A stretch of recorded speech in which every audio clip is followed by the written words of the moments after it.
Good evening, Mike. How you doing? Good evening, Linus. How's things? What's happening, guys? Happy Saturday. Trying to get some units ready to give me options for Angelic Inheritors. So I bought the Sanguinius this week. I'm not sure I'm in love with the new model, but we're going to slap some paint on it regardless. How are you guys? Good evening.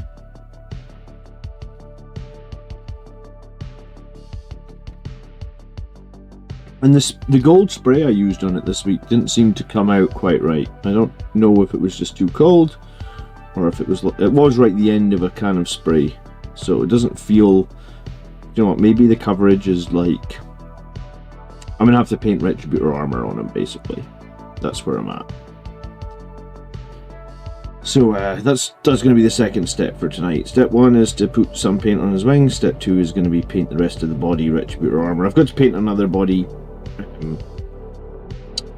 red anyway, shortly. So it's going to be lots of base coating tonight. Nice and simple.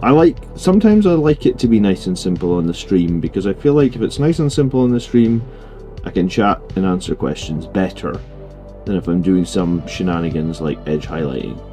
So it should be an engaging stream. That's what I'm hoping for. Good evening. Evening Thrillwood. Evening Mikey. What's happening? Evening Dracula. Evening John. Day 1 of a tournament done. How'd you get on, Mike?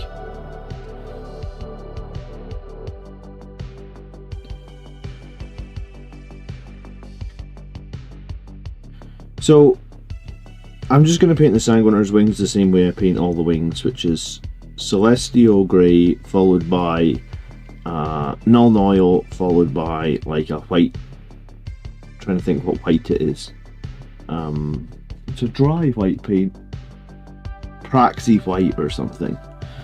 So I'm just going to, I know he's a warp demon and he might not necessarily have normal coloured wings. For my army, he's going to have normal coloured wings. I'm just going to paint them the same as I do the other wings.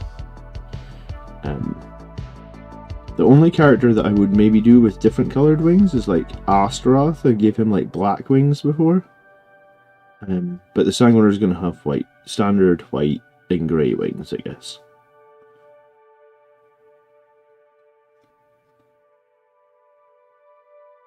Lost all 3 games. Bridgehead is killer, dude. I played Bridgehead like 2 weeks ago at the tournament, dude.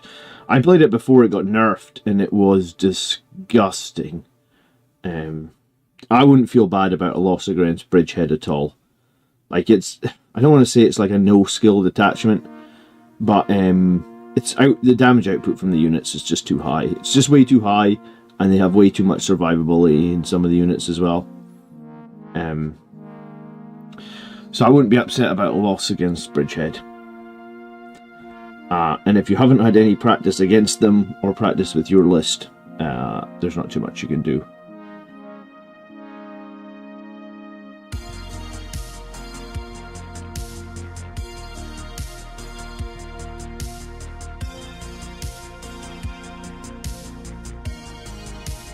But I'm excited to get some games of Angelic Inheritors under my belt. I've played once.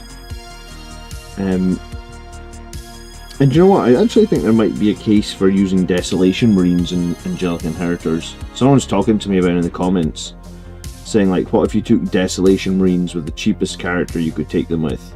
Because you can give them sustained, you can give them sustained, you can give them reroll 1s to wound, reroll 1s to hit. If they stand still, they ignore cover. I think there could actually be a place for Desolation Marines in Angelic Inheritors. It's a bit either 200, if they were, you know, they nerfed them to 200 points ages ago and they haven't had much play at 200 points, but if they ever unnerf them a little bit, especially if Eldar are going to be coming with crap loads of D cannons, because that's, I hate playing Eldar when they have D cannons covering half the table, right? Like, anywhere your guys walk, it's like, oh, you're getting hit with D cannons, minus 4 AP, D6 plus 2 damage, so basically every failed save kills a Marine at minus 4. I hate D-cannons with a passion. So I was thinking that Desolation Marines can probably mop up D-cannons indirectly with the bonuses that they've got now with Angelic Inheritors. It's going to be 250 points, which is questionable, but I mean, if you kill a D-cannon every turn, then maybe it's not as questionable. Mike's used the Desolation Marines. I was thinking of just using the Mike with like a really cheap character like an Apothecary. I actually didn't know a Lieutenant could attach them. I guess that's not too bad because it gives lethal hits, huh?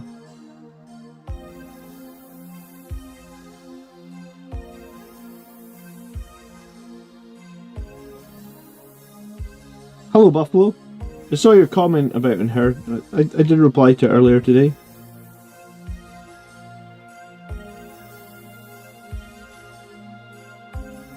I think I replied to just about every single comment on Friday's video about the LVO. I did make a mistake in that video. I said Jack won LVO last year. A few people called me out. Jack won LVO in 2023. Last year was won by Necrons, and I think what's happened is I have blanked that from my mind because I don't care about Necrons, and I just remember that Jack won LVO with Blood Angels. But it was 2023 he won it with Blood Angels, not 2024. So I made a mistake in the video. Sometimes mistakes happen. I'm not perfect. Mistakes in YouTube videos really bother me. When I was brand new at YouTube, they really bothered me, and then I realised that like I'm not perfect. I make mistakes, same as everybody else. So yeah, Jack won. If anyone was confused, Jack won LVO with Blood Angels in 2023, and Necrons won it in 2024. But I just obviously just blanked out my mind because I don't care about Necrons, not one bit. I only care about killing whole units of Necrons so that they don't get to use reanimation protocols. The Lieutenant can't attach to Desolation Squads. Yeah, I wasn't sure he could. I think Tech Marines, Apothecaries... I mean, the Librarian can attach as well. But I feel like a Tech Marine or Apothecary might be my preferred option. I'd like to keep, like, if I'm attaching a unit to Desolation Marines just because they're so damn expensive, I feel like I want to keep it as cheap as humanly possible, right?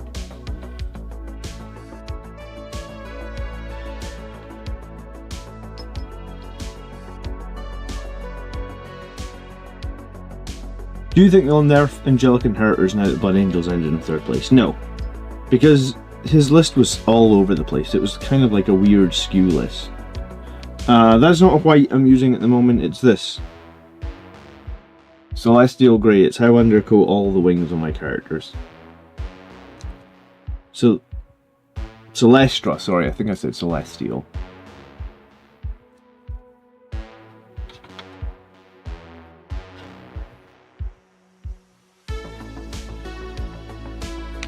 Hello Abe, how are you? You could always not attach a character. Yeah, I think you do want to attach a character though, because I think you want to take sustained hits as often as... No, I think you want the option to not be shot. Yeah, because you can do sustained hits on a non-character unit. I think you don't want to hide the entire game with the Desolation Marines, right? Like, if they're hiding, they're not doing as much as they could be doing. Yay! Super chat! Thank you, thank you! I'll see if my bot reads it. If he doesn't, I'll read it. Give him a second. Sometimes my bot likes to be quite lazy and not read the super chats.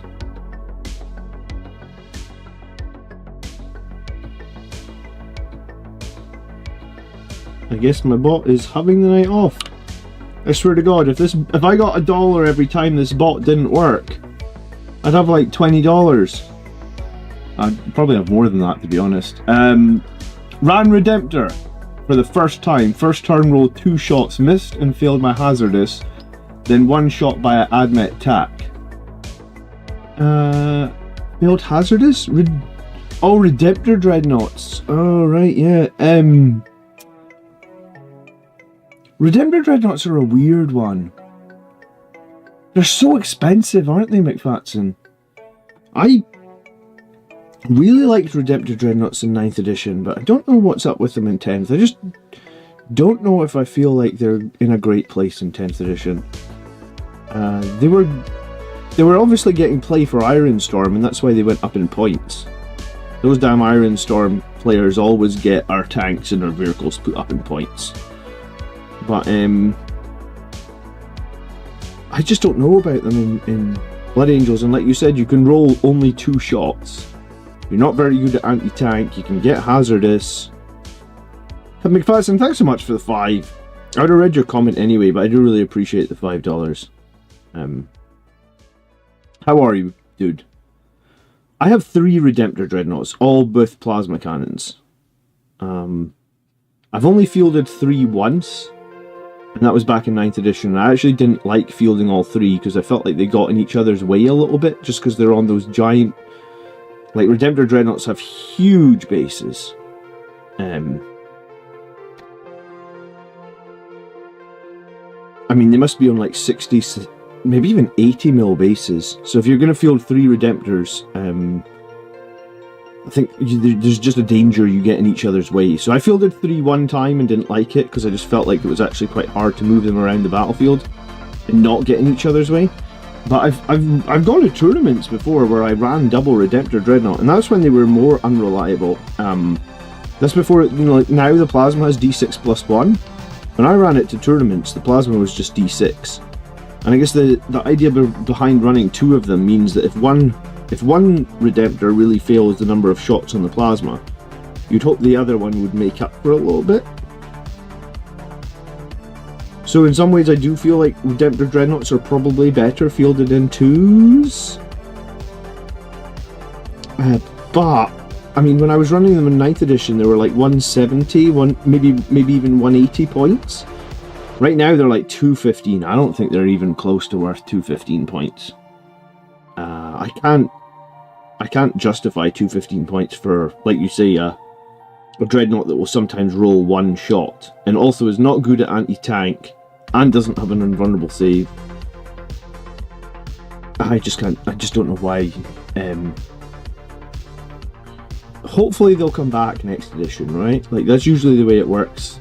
For one edition they'll just be garbage for Blood Angels, and then maybe they'll come back.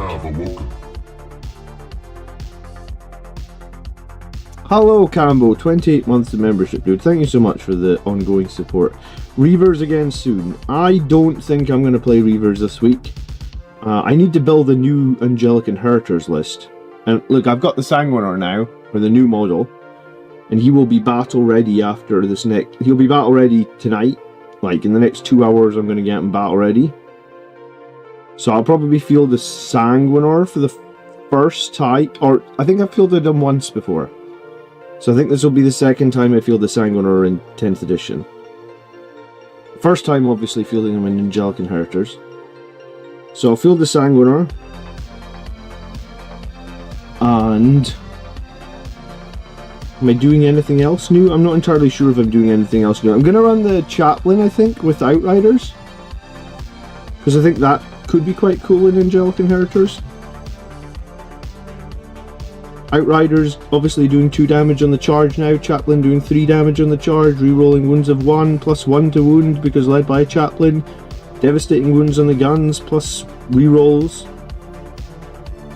The ability to be made lone operative with an 18 as well. I mean, I don't know if it'll be cool, but I want to try it. I think it will be, hopefully will be.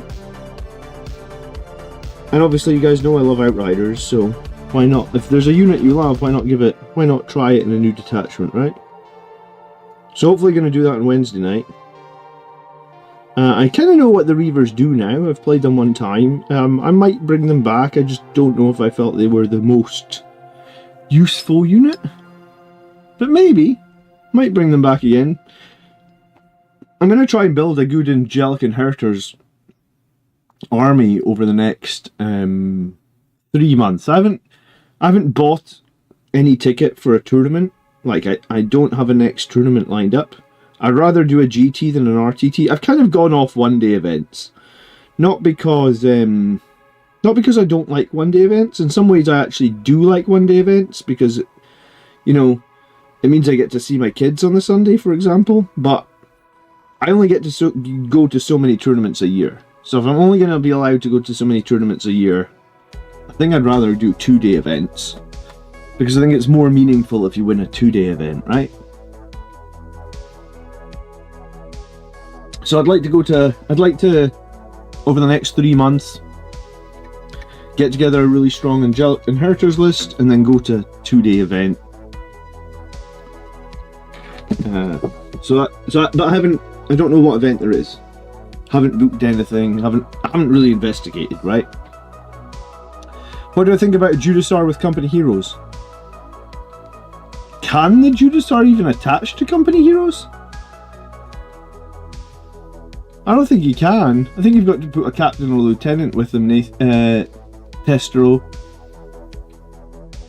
Good evening, Highland Phoenix. Did you super glue your fingers together? Oh, dude, my fingers are just... I'm just not having a good time with my fingers right now. My thumb keeps splitting open because of the cold weather. So like it'll split open and then it'll close, and then it'll split open again and then it'll close. And then I had a rag nail on my other finger, and it wasn't actually sore, but when I pulled the rag nail off, I don't even know why you get rag nails. You know when you've got like a little bit of nail that grows like in the, is it the cuticle? I don't even know what the point in rag nail is or why your body produces them, but when I pulled it off, then it was pretty sore and it just wouldn't stop bleeding. So I put on a plaster like half an hour before the stream because I was like, ugh, just want to stop bleeding. What the hell is a rag nail and why does it even exist? It's like a malfunction with your fingernails or something. Mikey's heading to GT in March. Nice. Yeah, March might be a little bit... I like to get like... probably somewhere in the region of like 6 games with my tournament list before I go to a tournament, right? So, and I think it's going to take me like 3 or 4 games to find an Angelic Inheritors list that I really like. So I've got about 10 games ahead of me to be quote-unquote tournament ready. And in the meantime, I guess I'll just put paint on all the units that I think will be good in Angelic Inheritors. So once again, I'm not finishing any unit. I'm getting loads of units ready with base colours.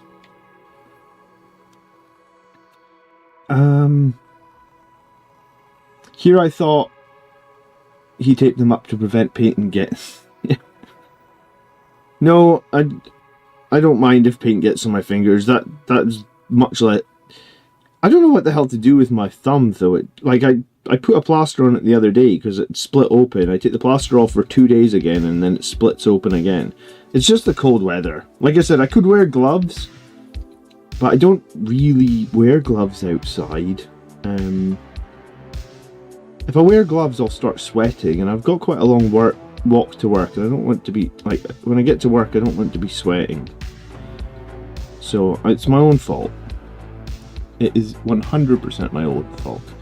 What's your opinion about lag with the Blood Angels keyword? Without the Blood Angels keyword. More shoot, assault intercessors captains, terminators as melee units. So, a few people, if you're not using any Blood Angels units inside lag, so you're playing the lag detachment, but you're not using any Blood Angels units, Gabino, people are now calling that Bloodless Angels, because basically it's like Blood Angels but without any Blood Angel specific units. So we'll call it Bloodless Angels here on stream as well, so everyone knows what we're talking about. What do I think about Bloodless Angels? I've seen some people do very well at tournaments with Bloodless Angels, and like you said, they'll take captains and assault intercessors and impulsors and terminators and blade guard and inceptors and vindicator tanks, and they'll have multiple ways to get +1 to wound because of the oath of the moment changes. I think it's pretty good, but I like running Sangre Guard. I really like running 3 small units of Sangre Guard. Am I willing to give up the 3 units of Sangreguard to play Bloodless Angels? Probably not. But that's personal preference, right? If you don't really care about Sangreguard, there isn't anything else in the Blood Angels Codex that screams like an auto-take. Arguably, Sangreguard might not even be an auto-take as well, because they aren't super strong, or they're pretty good, but their points are pretty expensive.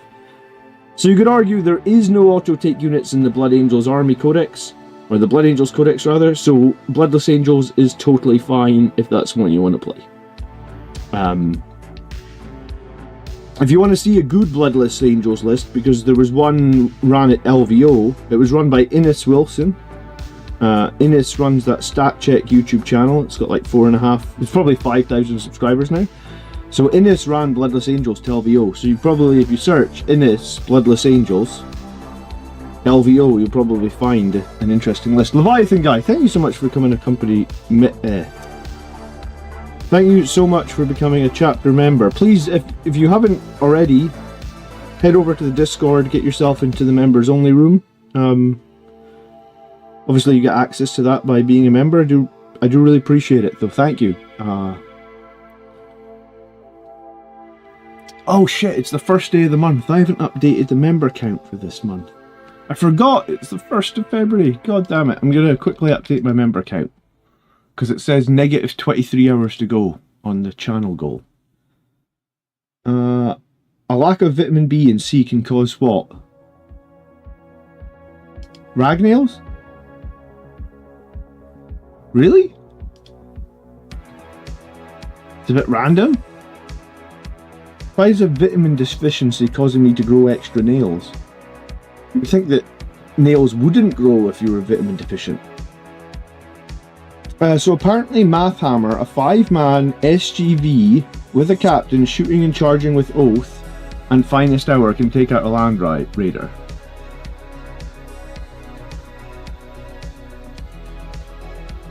Are you sure?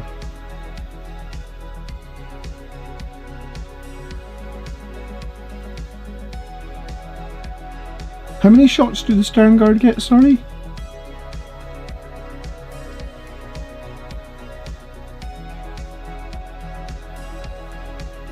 The Stern Guard get 2 shots per bolt rifle, or is it 3 shots? Are Imperial Agents any good? I mean, they're alright. Hello, Gamble.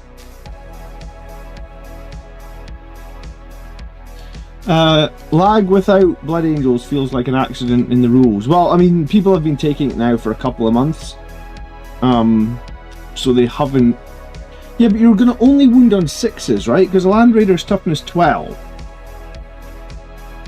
And even with a +2 strength, you're only going to be strength 6 in melee, so you're only wounding on 6s. I don't see how you're taking out a Land Raider with that.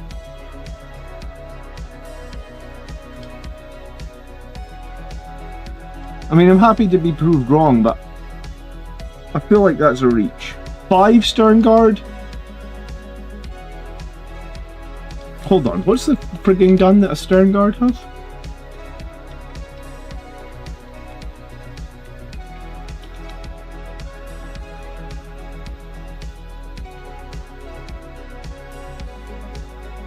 Yeah, so their bolt rifle is 3 shots, devastating wounds.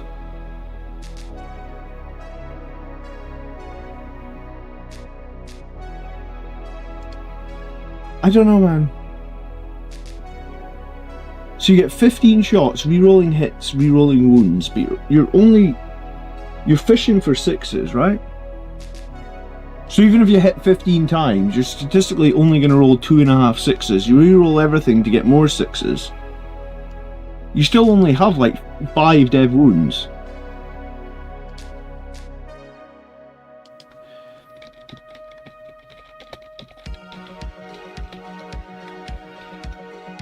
Alright, sorry, I'm just updating my membership goal. We got 1 membership through today already, so that's sweet. Thank you so much for becoming a member. I do appreciate it. Of course, there's 28 days in February. I should know that off the top of my head, shouldn't I? And we are in the year of the Lord, 2025. Can you believe it's 2025? Does it feel like 25 years since the millennium? That is the question. There we go. February goal of 10 channel members. That's the goal. How was it to play Mephiston? Do you think it was hard to play him? What I mean by that is, did you know his purpose every turn? I didn't think it was hard to play him, but here's the thing. I haven't played Mephiston in like a year.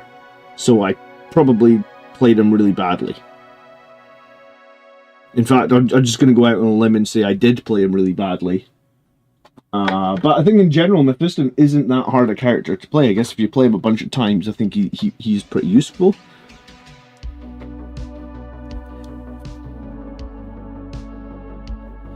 I think the problem with Angelic Inheritors, you have two problems. You're basically saying you don't have the same amount of trading units. Yeah, I agree, Angelic Inheritors doesn't have the same amount of trading units. That's why I guess you need some shooting in the Angelic Inheritors list to work pretty well. Like, Jack Harpster took so much shooting, I feel like, compared to maybe previous lists that he's had with shooting, right? Because he had 360 points of Inceptors, 350 points of Vindicators. So put those together, that's like 710, and then he had the tactical squad that was the best part of, it was like a 185, so he almost had 900 points of shooting in that Angelic Inheritors list. Which, like, when I've seen Jack play Blood Angels before, he's literally had 0 points of shooting. So yeah, you kind of change a little bit how the Blood Angels play. To play Angelic Inheritors well, I guess, or to get the most out of it, you don't have, like, you can't trade jump intercessor units like you can in Liberator Assault Group, right? Like in Liberator Assault Group, you can usually just be like, I will sacrifice this unit of 5 jump intercessors to kill your big unit of guys. And you can do that all game long, usually with multiple units of jump intercessors, right? But I feel like Angelic Inheritors just doesn't have that. And it's not the end of the world it doesn't have that, but I guess if you are trying to build a list, or you're trying to make a or play competitively, it's going to be a bit of a different play style, right? Your units that have characters attached are going to be so much more valuable, but you don't have the disposable, I'm just going to throw these units away that you can in Liberator Assault Group. I mean, that's one of the big strengths of Liberator Assault Group is, you know, like, I hate to say it because people always make fun of me when I say it, but when I did win the GT with Sons of Sanguinius, which, let's be fair, was basically Liberator Assault Group with like 2 different stratagems, because it was still +2 strength, +1 attack, right?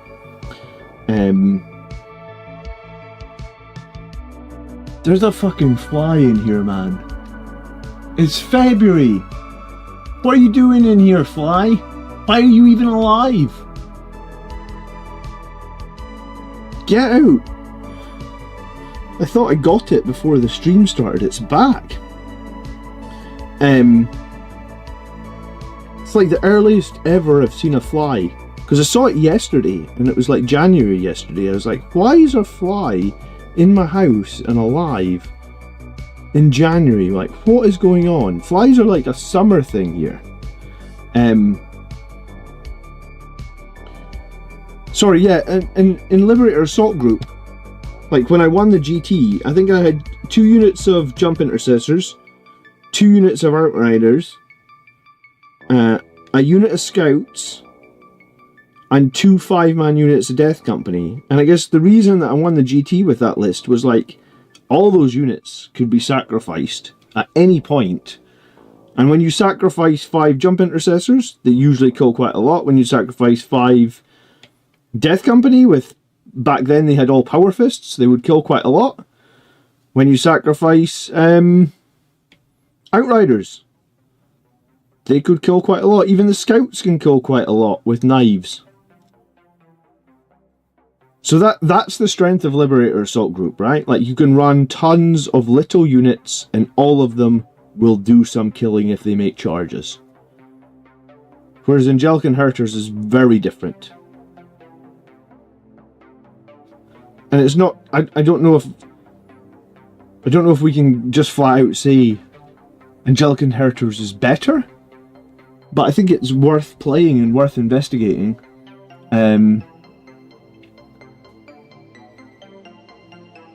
Eternal Crusader, you should be wearing a fucking gas mask if you've spent all day airbrushing. Have you not got like a... Like, I have a mask for spraying and I only like use rattle cans and spray outside, man. I think 2 Ball Predators and Angelic Inheritors is worth it to put on objectives. It also gives a lot of killing power and holds objectives. And you put the 2 Vindicators in Strategic Reserve. Yeah, I think Ball Predators might be a good shout in Angelic Inheritors, actually. The Flame, like, I also want to see, because I haven't really seen it, but I want to see some friggin' Blade Guard. Like 3-man Blade Guards with characters attached. I want to see what that can do in Angelic Inheritors. Because I think anytime you come into like minimum size units, 3 Blade Guard will be pretty useful with a bunch of reroll hits and ones and with a fight first. I'm thinking like Judasar. Eat the fly, the extra protein. If I could catch the fly, sure I'll eat it. It's up at the light and it's just buzzing around constantly.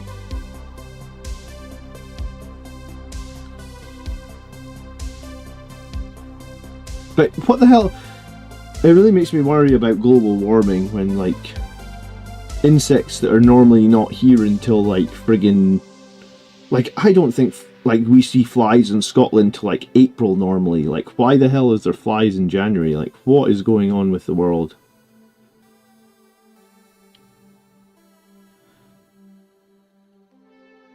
Angelic Inheritors feels more Blood Angels to me. I don't know, man. I think Liberator Assault Group's been feeling pretty good and feeling pretty Blood Angels to everybody that's been playing it for the last 6 months since the Codex came out, right? Like, I never once was playing Angelic Inheritors, never once really playing Liberator Assault Group going, this doesn't feel very Blood Angels. You know, it was all about making your charges, and I thought it felt totally fine, but, random question, do you think they should bring back Sanguinius one day?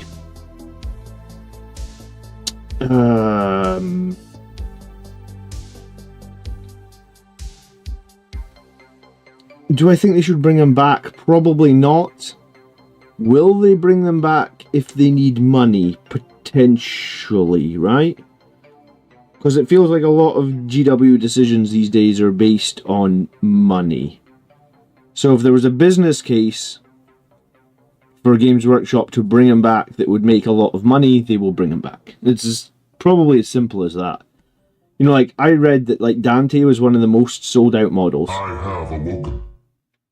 So if Dante was one of the most sold out models, and they think that they could sell, you know, I don't know, 100, 200 Sanguinius... No, it'll be more than that. 10, if they could sell 10,000 Sanguiniuses, yeah, sure, they'll bring them back. Do I think they should bring them back? Matthew Box donated $20 Probably not. via Super Chat.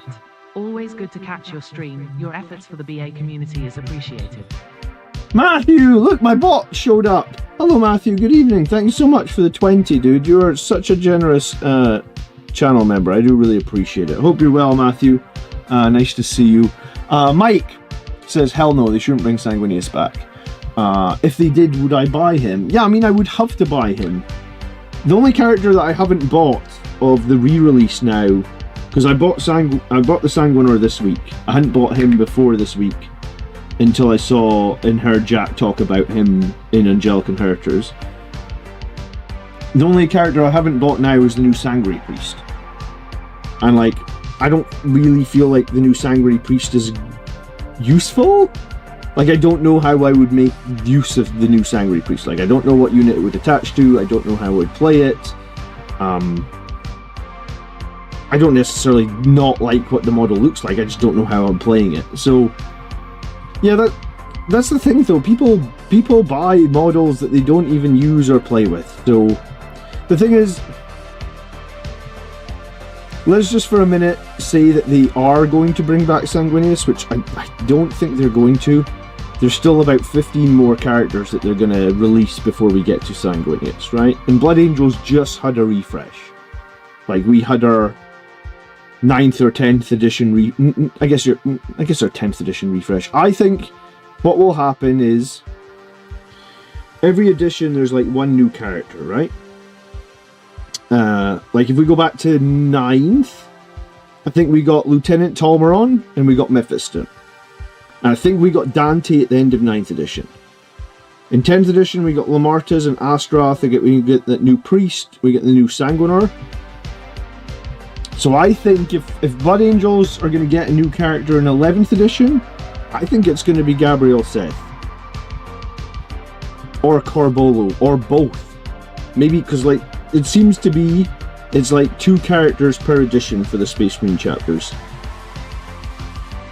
So maybe, so at that point it's like, any idea of Sanguinius is at least like 6 years away, and I don't think they'll bring him back. Here's the thing, I would like a centerpiece for my Blood Angels army. Like, I liked having a big super heavy tank, so I would like to have a centerpiece, you know, like maybe we could get, you know, the flying dreadnought from 30k, the dreadnought that's got the rocket pack or whatever. I could be on board with getting that. I think a flying dreadnought would be pretty cool. I mean, we had a flying dreadnought, but like not one that's like casting a psychic power to fly, just one that's got a fucking jump pack, like the 30k one. What's the name of that dreadnought? Somebody knows. Somebody'll have it. I don't have any 30k models except the ones that could be played in 40k. So I don't know off the top of my head what that dreadnought is, but I've seen it. It's basically a dreadnought that's got like double lightning claws, or it looks like double lightning claws. It's probably like the talons that the Brutalis dreadnought's got, honestly, and it's got a jump pack. There's a flying dreadnought in Heresy. Yes. I just don't think they'll do as much as you might want to Lamentor's Chapter Master Matthew. I think they'll do. I think people were genuinely upset Seth got removed, right? And I think people are still like, maybe they'll realise with the Sangre Priest on foot that hopefully not too many people bought him, honestly, because I don't actually really know how you play a Sangre Priest on foot. Like, what do you attach him to? Assault intercessors, I guess. I mean, it doesn't feel very exciting, Sangre Priest on foot, right? So maybe, let's hope the Sangre Priest on foot didn't sell well, so when it comes to doing Corbolo or something, they'll look at the numbers and go, oh yeah, people don't really need a Sangre Priest or Corbolo on foot. Maybe Corbolo should finally get a jump pack. Because people did like the Priest with the jump pack, right? That was something that was pretty common. I used Priest with jump pack, I think 8th, 9th, and 10th edition. I liked the Priests when they had jump packs. I thought they were cool. And the jump packs, you know, the Priest's rules have changed over time. It wasn't like right now, the Sangre Priest gave the Feel No Pain, but in like a previous edition, I believe the Sangre Priest, the cup he had gave like additional strength and stuff.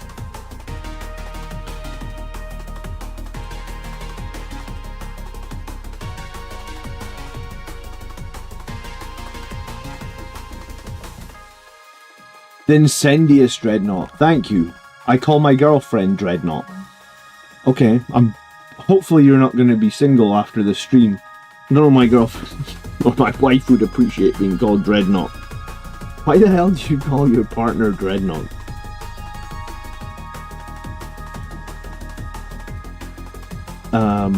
Every Blood Angels model should have a jump pack. There you go. Exactly. So it always seems strange to me that the generic Sangre Priest could have a jump pack and would get lots of play, but the high Sangre Priest, Brother Corbolo, wasn't allowed a jetpack. And I mean, Corbolo was getting no play anyway. Let's be real. Like, I don't think anybody, maybe like 1% of the community were playing Corbolo in 10th edition, and I mean nobody was really playing him in 9th either, right? Like, Corbolo has been, I don't know how to say it. Corbolo has just been, he's not been appreciated for a while, right? Or he's not been competitive for a while, however you want to.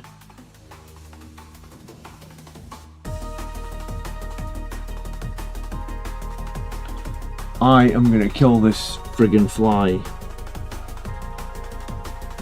I don't really like killing animals like nature insects, like spiders and stuff. I'll try and put them outside. But this fly is doing my head in. And I don't know how you catch a fly to put them outside.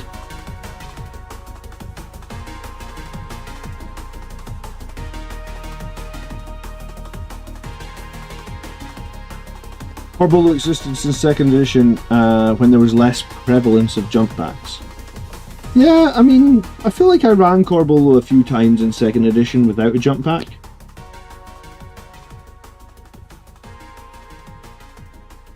But I think they should make Corbolo have a jump pack. Like, I think they should Primaris him and bring him back and have him on a jump pack, and maybe arguably they should put Seth on a jump pack as well.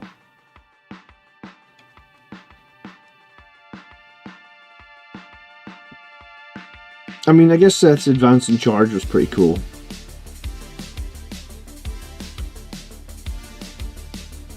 Or let Seth join Blade Guard or something. Make it interesting. Give him something cool that he can do that we never got before, you know? Get the Flymer, the heavy Flymer. I think jump packs and bikes should be war gear. Yeah, I mean, they're not going to change that though, dude. I think it was cool when they were sort of war gear and you could almost take any character and dump them on a bike or dump them with a jump pack. But that's not where the game is right now, I guess, in terms of like... in terms of... What am I trying to say? In terms of like them trying to make it more accessible for people and trying to make the rules less complicated and stuff. I don't think we're ever going to go back to like jump packs as a war gear option.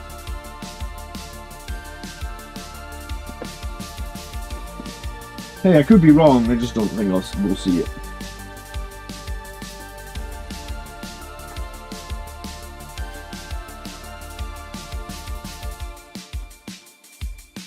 If you get 2 seconds tonight, guys, if you could like the stream, I'd really appreciate that. It always helps me out ever so much. So, we got 54 people in the chat, and we got 21 likes. So, if you have a second, you can hit the thumbs up button. I'd appreciate it.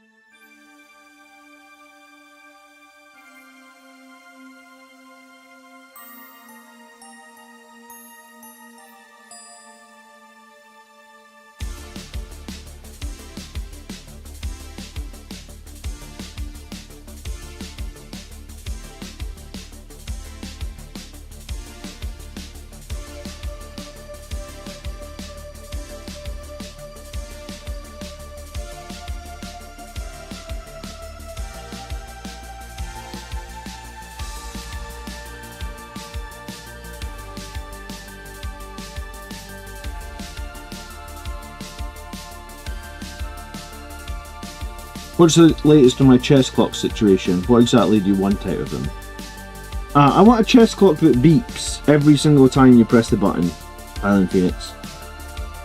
So when you're in the midst of the game and you're rushing and you're concentrating and the opponent presses the button when you're not 100% paying attention to the chest clock goes like, beep. But apparently, it's not easy to find a chest clock that makes a beep noise. I thought that would be like a staple for it, right? Like, it doesn't need to be a loud beep, it just needs to do an audible beep. That's what I want. Because I played a couple of games on the clock at the tournament that I was at, and I never actually ran out of time in any of the games that I played on the clock. In one of the games I was getting pretty close, I had like 6 minutes left, but my opponent timed out before me, you know? But I would just like, I feel like it... You know, like I used to play RTS games, for example. I have to earn the like? Okay. I will earn your like. I'll try my best to earn your like. I used to play RTS games, right? And I mean, I still do play some RTS games on the PC. And one of the things that you can do in RTS games, if you want to get better at RTS games, is just get like a looping file, like a sound effect, like that loops, that plays like an audible beep every 5 seconds. So it's just like beep, 5 seconds later, beep, 5 seconds later, beep, and just play it. You can play it like on loop in Windows Media Player or whatever it is, right? And basically, the reason I had that sound effect was the sound effect was to remind me to look at the minimap. Because like when you look at the minimap in RTS games, you'll see things that you probably maybe didn't know that was happening, and it's very easy to be focused and not pay attention to the minimap. So it was like I made a sound effect to remind myself to look at the minimap every few seconds, and the second I started doing that, I was like, oh my god, I'm actually a much better player because I'm paying attention to my minimap as opposed to not paying attention to the minimap. So that's all it is. It's just I just want a chess clock that makes a small audible beep when you press it, so that I don't ever miss the fact that my opponent's pressed the time or I've forgotten to press the time, sort of thing, you know? And the thing is, chess clocks are actually, like, the ones that seem to make sound effects are crazy expensive. Like, well, some of them were like $100. I was like, oh my god, it's just a chess clock. Why do they need to be so damn expensive? Like, just because they don't normally make sound effects, they're going to be $100? Stuff's got expensive these days, man. The world has got expensive, I'll tell you that.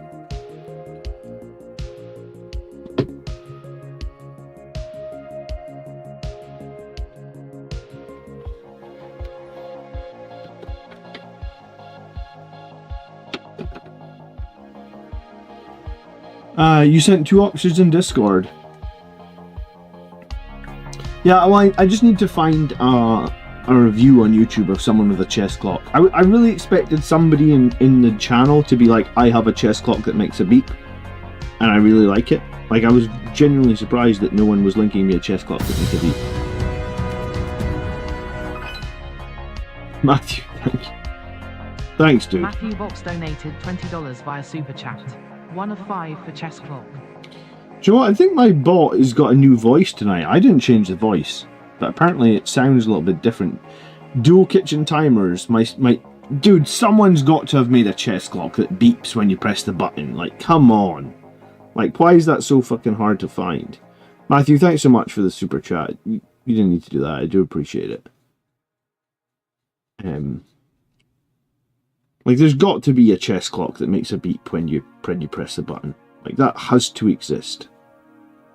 Unless I'm being really naive or something. Like, why would that not exist? Nobody has ever wanted that? Like, how not?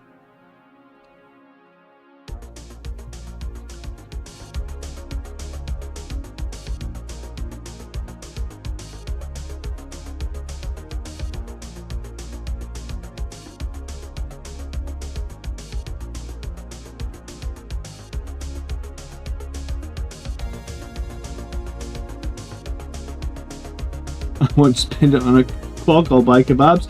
You think I eat kebabs, man? I honestly could not tell you the last time I had a kebab. I love a kebab as well. Like you mean like a doner kebab from like the Indian restaurant? Man, I love a doner kebab, but I must admit, I don't think I've eaten a doner kebab in like...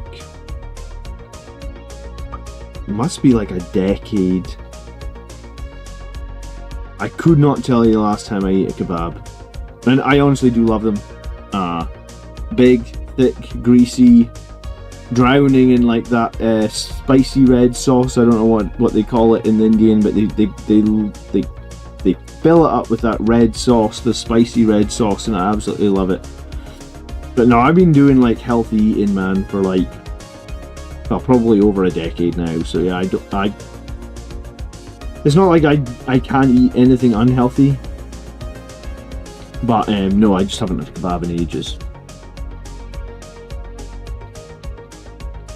chess events are quiet events. Yeah, but surely there's other games that use chess clocks that don't need to be quiet. I'm not asking it to be loud, Alex. I'm just wanting, like, you know, when your watch alarm goes off and it goes like beep beep beep beep. That's all I need. That's all I want. It doesn't need to be loud. It just needs to be beepy. I can't believe it doesn't exist. Honestly.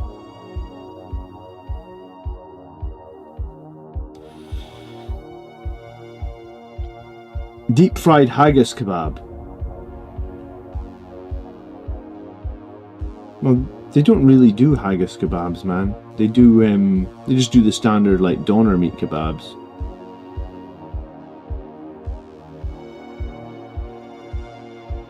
What gold paint am I using? I'm just using Redemptor gold, the standard Games Workshop gold that they recommend on the back of the Sanguinius box.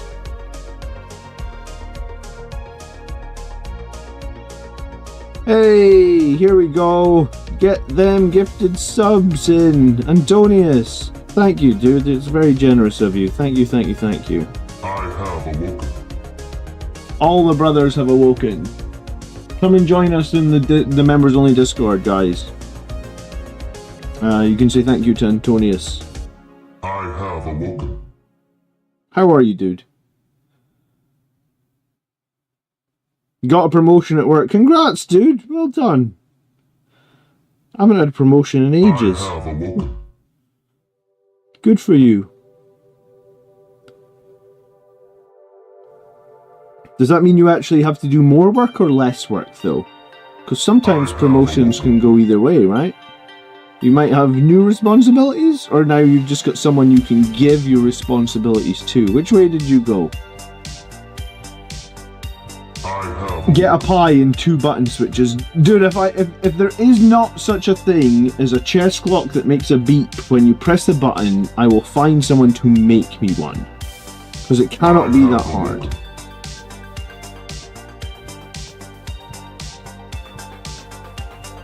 I swear to you, I cannot believe that doesn't exist. I have awoken.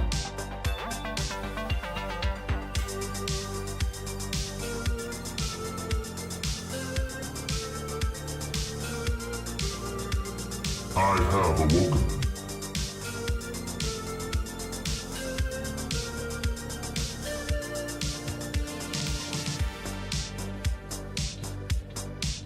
I have awoken. I need to continue the same amount of work for the next couple of months and then hire another person, then I'll do the different stuff. There you go.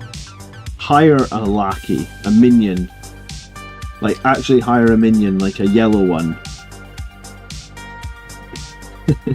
My kids love minions, by the way. Do you know what? Now that I've got some paint on the Sanguinius, I think the new model's kind of okay. I wasn't so sure about it. But yeah, I guess it's okay, huh?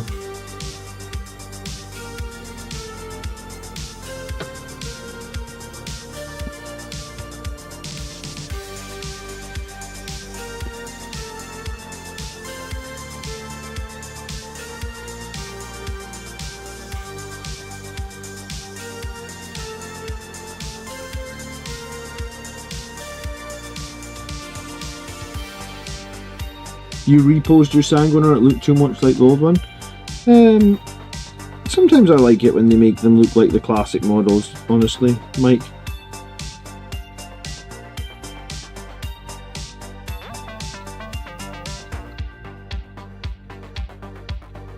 But yeah, I mean, I did give my Dante a set of wings, so I get what you're saying. Sometimes it's nice to just put your own flavour on it, I suppose, right?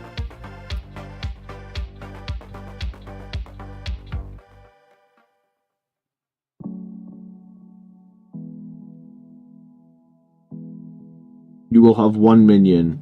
It's good to have minions. I have a couple of minions at my job. And I love having minions.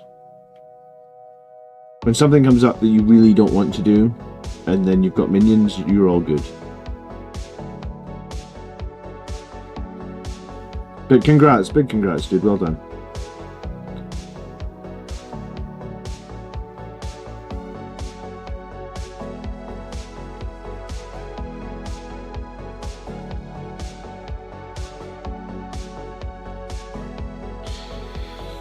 I've got this jump captain I want to put a little bit of paint on as well. I'm going to make him red.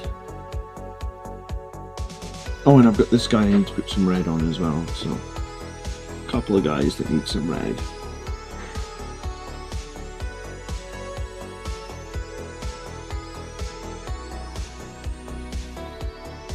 Isn't it always the bosses that make the big bucks? Isn't it always?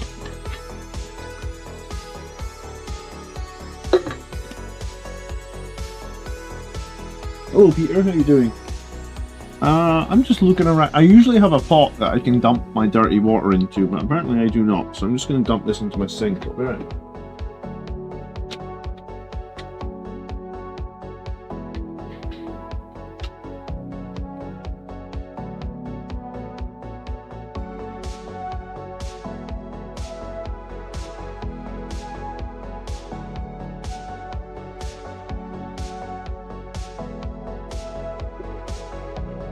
I normally wouldn't worry about it too much, but I'm about to change to red and I've been using metallics, so red, is that right? Yeah.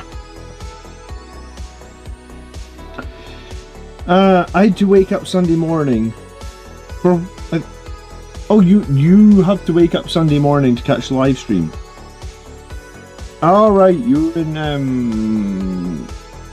Australia. What is it, 12 hours ahead? Is it 10 AM in Australia? Peter.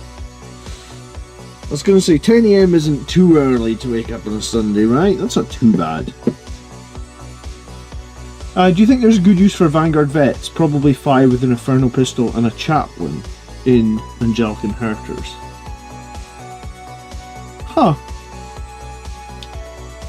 Maybe, Gabino? I guess nobody is doing that though, right? Strength 5 with lethal hits. AP 1, 1 damage. Hitting and wounding on... Hitting on rerolls of 1, wounds of 1, plus 1 to wound. How many points is a squad of assault? Sorry, how many points is a squad of Vanguard veterans with a chaplain, jump chaplain? It must be like 180 points.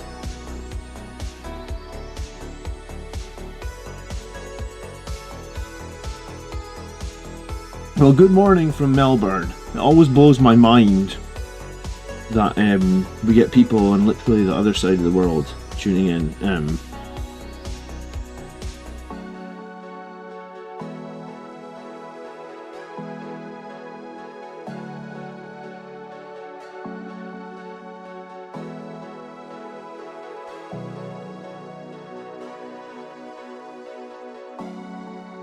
I was going to say, it must be like summer there as well, right? Because like Australia is the southern hemisphere, so your seasons are a little reversed. Is it nice weather there? It was freezing here today in Scotland.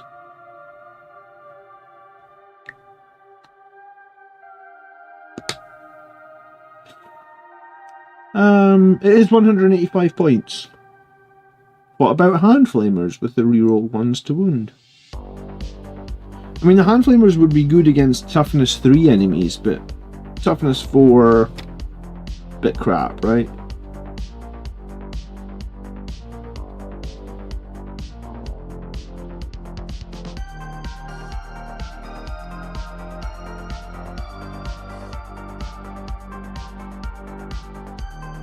If you only wound on 5s, i.e. toughness 3 into toughness 4, even with rerolls of 1, you only have like a 40% chance to wound. 6 hand flamers gives you how many shots? 66? So about an average of 6 times 3 plus 3. 6 3s are 18, so you get 21. So I guess the enemy got to take, like, if you're going into toughness 4 bodies, they got to take like 10 saves with no AP. I mean, it's not the worst. If you're going into toughness 3, they got to take a significant amount of saves, like 16, 17 saves probably. Good night from Brazil. Hello, Brazil.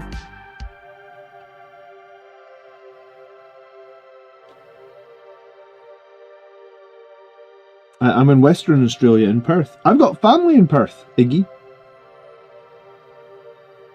6:15 a.m. Good morning. I was going to say, you're only up at 6:15 on a Sunday because you're going to have kids, aren't you? The kids woke me up. Yeah, our kids do that. 6 a.m. See, on a weekday, our kids are like the worst. It's like 8 a.m. and we're like, come on kids, get out of bed. You've got to go to nursery. And they're like lying in bed, not moving at all. On the weekend, it's like 6 a.m. and they're like up and they want a tablet and they want to watch a movie in bed. It's like, what is this? I know he meant Perth. I have family in Perth, Australia. That's what I meant, not Scotland. Yeah. My uncle lives in Perth, Australia. I haven't seen him for like, God, I think I might have last seen him at my wedding. Maybe I saw him once since the wedding. I haven't seen him in like 5 or 6 years because like it's not easy to get to Perth, Australia from Scotland, and he is like 80 now. So it's not easy to travel from Perth, Australia to Scotland either when you're like 80, I imagine, right? But yeah, no, we actually had a trip to go and see him in Australia. So I had a trip booked to go and see him in Australia in, I think it was November 2020, and then COVID hit.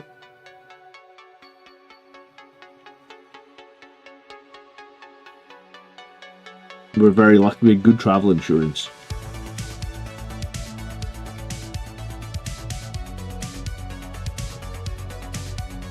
Damn COVID. Kind of threw it for everything.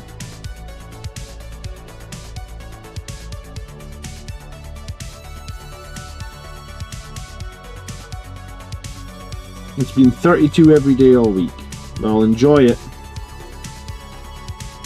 In Scotland in summer, we barely get a single day that gets anywhere near 32. If we get a day that's 32, it's like celebration time. Because an average summer in Scotland is like it's like 1 week of like mid-20s and that's about it. Scotland summers are dire, man. If you live in Scotland and you want a summer, it's almost like you've got to go abroad. We were plastered with about 2 inches of snow in an hour yesterday. After getting rained on and some more localized flooding. Yeah, we had a lot of snow last week or the week before last. My kids were so excited when it was snowing. Like hyper excited. I was like, I don't know why they're so excited. It's just snow and it's cold. But they were hyper excited. Perth is an amazing city. Australia's best kept secret. Yeah, I would have. I don't know if we get to go now because our kids are at a very awkward age where it would be a lot of travelling with very young children. But I would have liked to go to Perth when we had originally booked, you know.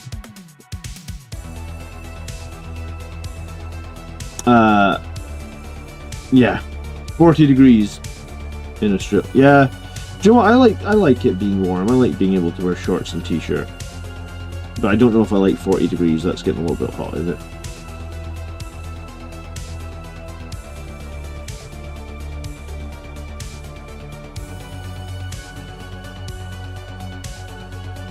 How do you even do Warhammer tournaments? Oh well, you must have to do it in air-conditioned buildings, because I was going to say there'd be a lot of sweaty men there if there's not air conditioning.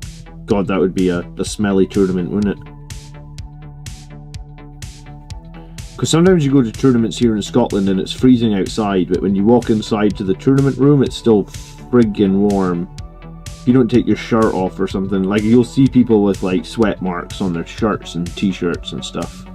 Just standing at a table playing Warhammer, sweating. It's not my favourite thing in the world to do, honestly. But I've been to tournaments here in Scotland where like I've been to the tournament in the summer and you're just like in a small hall playing a tournament and you're just in a t-shirt and you're just sweating because it's so warm.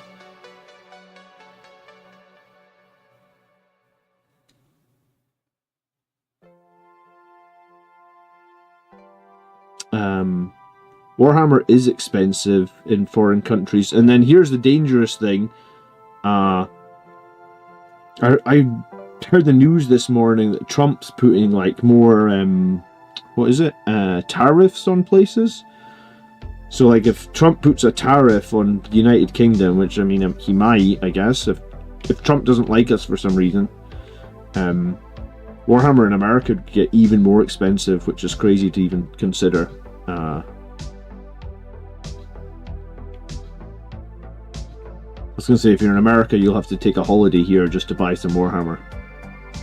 Hello, Jim.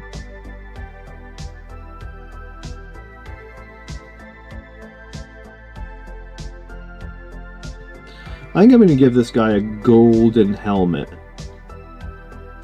So I'll probably try not to paint too much red onto his helmet. 3 Blade Guard are $90. Yeah, but I think Australian dollars aren't quite as strong as like American dollars, right? Like it's not a 1-to-1 Australian dollar to an American dollar. What is the ratio of Australian dollars to American dollars?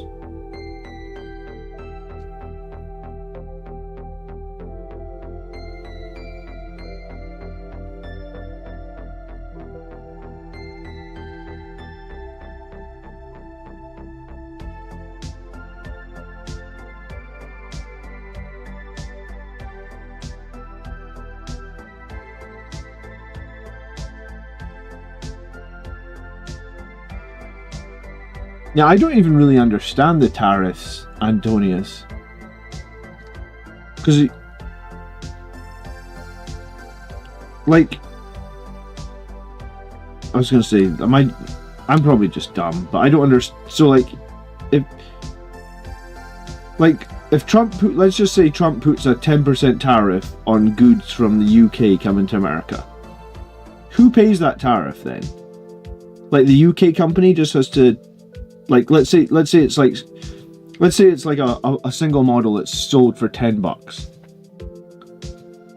So Trump's going to put 10% tariff on that. So now it's $11, right? But like, who's paying that extra buck? Like the UK company? Like, well, they're selling it, so how are they paying the extra buck? Or when they sell it, they have to pay the American government a dollar tax, basically? Like, how does it work? You're already depressed. Okay, change the subject. Yeah. I don't really read the news, I must admit, or watch the news. I'm more of a sports person. So I just like, the only reason I see the news is because I go onto the news website to see the sports scores. And then I like half catch an article, and like, I'm honestly someone who's jaded with politics anyway, because here in the UK, like 10 years ago, Scotland had the chance to vote for independence, when Scotland didn't vote independent, for whatever reason, and that jaded me, so I don't really follow politics anymore. I feel like people get so passionate about it. I feel like I was passionate about it, but now I just don't care.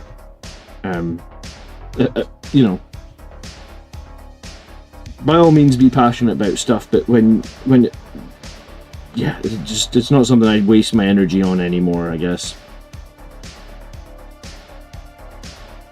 I get too much, like, I got my kids that steal my energy, I got my job that steal my energy, I don't need politics as well. I just don't understand it. It's an import tax. Okay, so the importer pays the tax. Okay.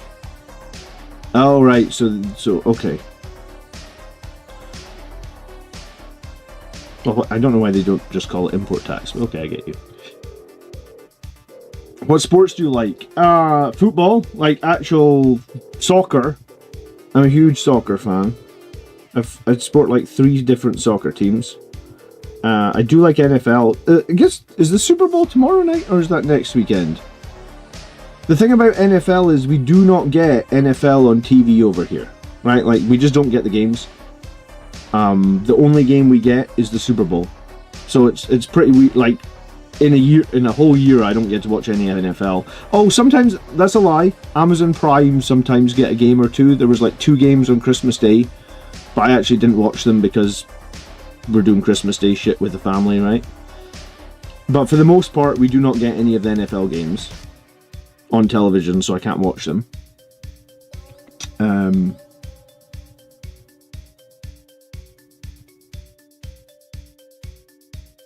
Did I say hello to you, Rich? Good evening. Bori, I've just got done playing against Chaos Demons. How the hell do you deal with the army 4-up invulnerable save?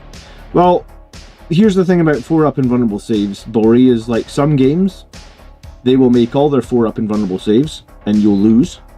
In other games, they'll make none of their 4-up invulnerable saves, and you will win. And, yeah, when you play armies that have, like, invulnerable saves across the whole army, and they've got crap loads of 4-ups, it really is sometimes a bit of luck of the dice, because there's just, like... I literally just did the same thing. I was at a tournament, I played Chaos Demons, I lost against them, but like on any other given day I feel like I probably win the game, because in a couple of key situations he just rolls like a crap load of 4-ups and I'm like, oh my god, there's literally no way this character should be alive, but you just roll 10 4-ups in a row and I didn't do any damage to him and didn't finish him off, and then he kills all my guys. I don't really follow rugby, but Scotland did win today in the Six Nations. It was on. I was actually at a football game this afternoon, like a soccer game.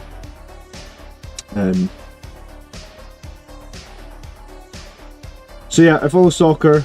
I follow. I don't follow American football, but I do like American football. Like when the Super Bowl is on, I'll genuinely watch it. If there was more games on more than once a year, I'd probably watch more than one game as well. I usually watch the highlights of the Giants, even though the Giants suck for years. I am sort of a Giants fan, so I do watch their highlights sometimes.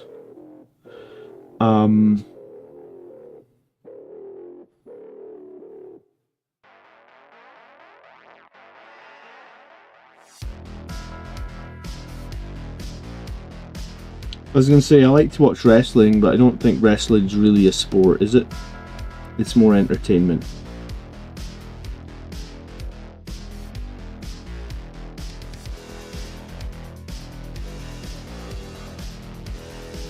Oh, it's the Royal Rumble tonight. That's it. That's the Royal Rumble. Yeah, John Cena's going to win the Royal Rumble. Come on, it's his last ever season as a professional wrestler, so... because it's his last season and that shit is scripted as hell. Can you even bet on the wrestling? I actually do not know if you can bet on it, but I feel like John Cena to win the Royal Rumble tonight, that should be a good bet, because if he wins the Royal Rumble, then he gets the championship match at WrestleMania, right? And it is his he basically said this is his last season, because he's been part-time for a bunch of years, John Cena. And this is his last season competing as a full-time athlete. So basically, like, if he doesn't win the Royal Rumble tonight and get the title shot one last time at WrestleMania, I will be amazed. You can't bet on WWE, it's scripted as hell. Thought so. If you could, John Cena to win the Royal Rumble, for sure. That's happening tonight. The problem is that the Rumble will kick off at like 4 hours from now, so I'll be fast asleep. I might watch the highlights tomorrow.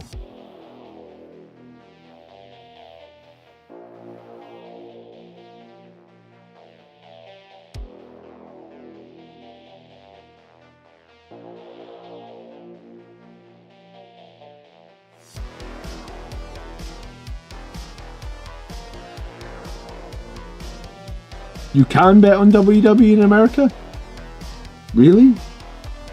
Well, there. That's my prediction. John Cena to win the Rumble. I feel like he's got to.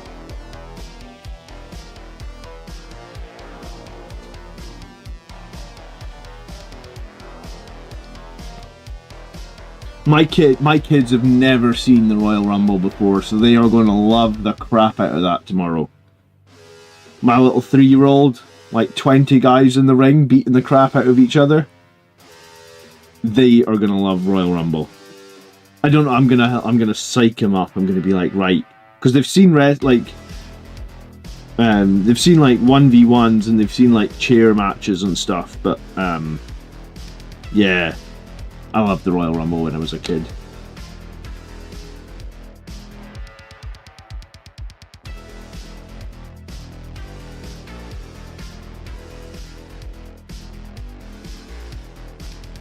Yeah, you're welcome, Bori. Sometimes fighting demons is tough, man.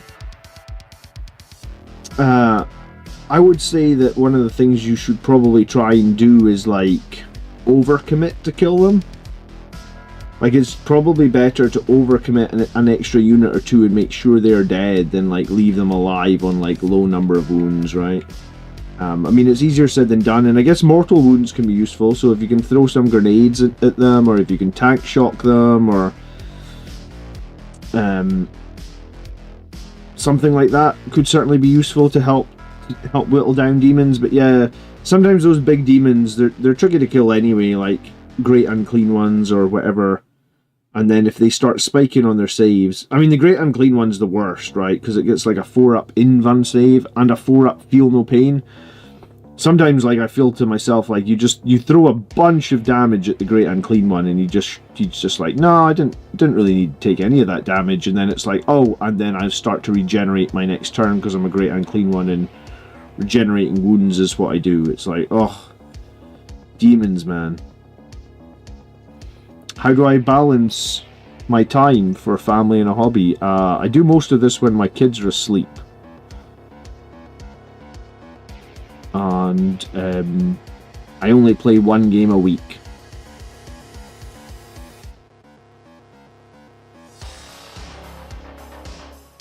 So I only play 40k once a week on Wednesday nights. Sometimes if I'm on like holiday for work, I might get like a second game, but for the most part, I only play once a week. I'd like to play more, but like you said, I got family and stuff, so I can't.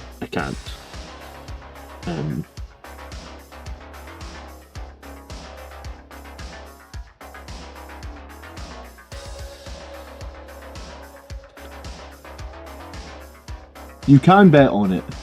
How do you balance? Does Scotland get WWE pay-per-view on Netflix? Yeah, we get the pay-per-views. We don't actually have to pay for the pay-per-views. We just get them. But like I said, like the time differential means that like the Royal Rumble probably starts at like what, 6 or 7 p.m. Eastern, I imagine. So 6 or 7 p.m. Eastern is like midnight. And there's about 3 hours of matches, right, before you actually get to before you get to the main event. So like the main event will be lucky to be starting before like 2 or 3 in the morning. So I mean, I guess they're not going to make many sales on the pay-per-view anyway, because most of the UK is asleep. So yeah, we get the pay-per-views for free, but like I guess probably just because most people wouldn't pay for them anyway, because time problems, time differentials. For a bunch of years, I don't know if I ever said this on the channel, but for a bunch of years I like to bet on the Super Bowl. But I'd always put on a bet that would be resolved by halftime, because I didn't want to, like, halftime in the Super Bowl usually kicks off at like 11:45, or maybe the kickoff's at 11:30. Like, would the kickoff at the Super Bowl be like, because there's 5 hours between us and Eastern, so would the Super Bowl kick off at like 6:30 Eastern? Because if it kicks off at 6:30 Eastern, that's 11:30 UK time. I'm not ready for like a 4-hour NFL game at 11:30 on a Sunday night when I've got to work at like 8 AM on Monday morning, right? So I used to always bet on something that would happen in the first half,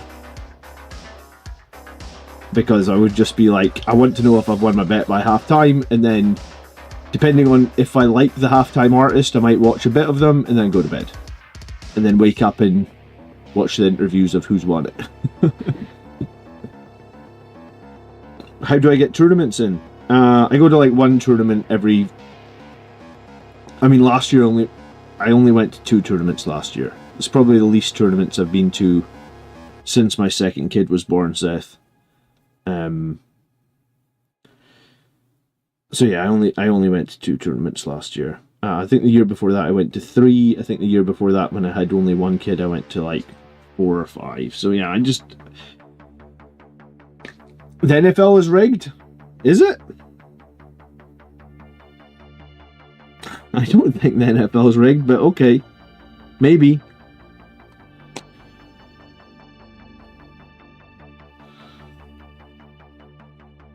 I mean, I think the wrestling's rigged.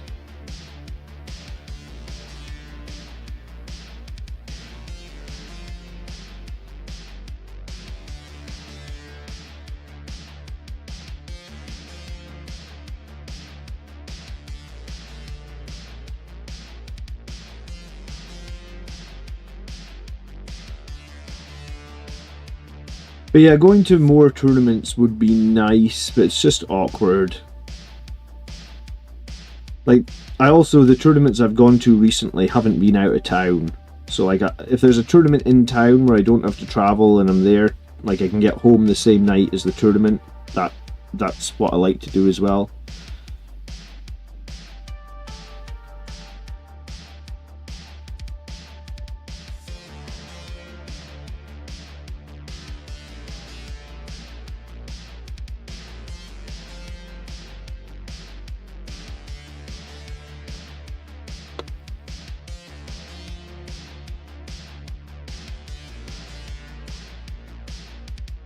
I would like to go to a bigger tournament at some point, so like, you know, like,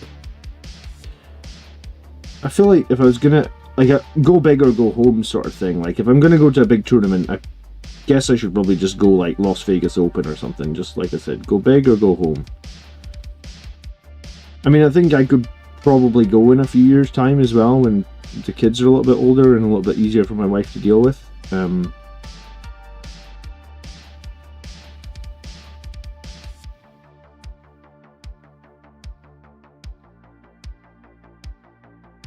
I mean, I think if I wanted to do Las Vegas Open, it would have to be like, I'm basically away from the family for a week, right? Because it'd take me like a whole day to get there. Then I'd need like a day at least, probably, because of jet lag. I think there's like a 8 or 9 hour time difference between Scotland and the west coast. Yeah, I think it's 8. So I'd need like a whole day probably to get over the jet lag, then like 2 days of playing Warhammer, and then a day 2 to get home. It'd be pretty crazy. I'd like to do it. I would like to do it.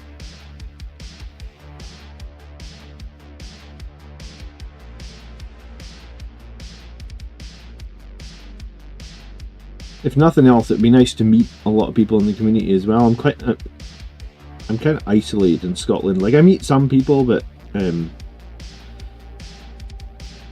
you know, for me, I started my channel during COVID, right? Like, if you look at when my channel started, it started like 6 months into COVID. So I was just basically sat around in COVID with like, hey, I can't do anything, so what I'm gonna do? I mean, I was already playing Warhammer and stuff anyway at that point, but like in terms of like, and then we had our first kid during COVID, and then we got pregnant again towards the end of COVID. I guess there wasn't so much to do during COVID for me and my wife, so we basically had 2 kids. But yeah, so like, I've not been to that many events, and I've been a bit isolated.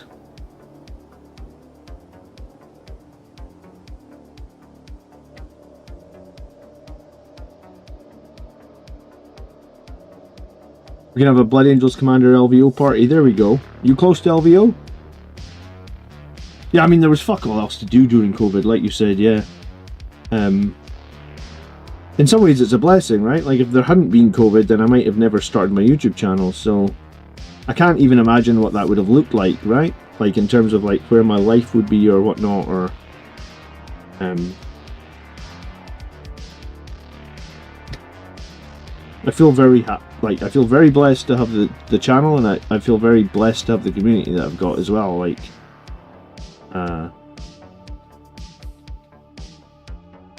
I still hang out on the Blood Angels Reddit, and like when people post their army lists and stuff, like I occasionally answer questions. I sometimes help people out on Reddit, you know, like, so I still would have been involved in the community, but to a much like different or lesser degree, I guess.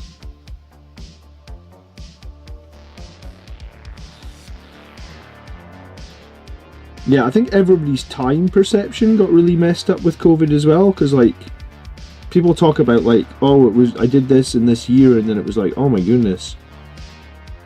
So COVID messed up a lot of people's like time perception, I feel like, or just because you were basically in your house for 18 months or something like that. I mean, some people were out, but like a lot of people were just at home for the best part of 18 months, right?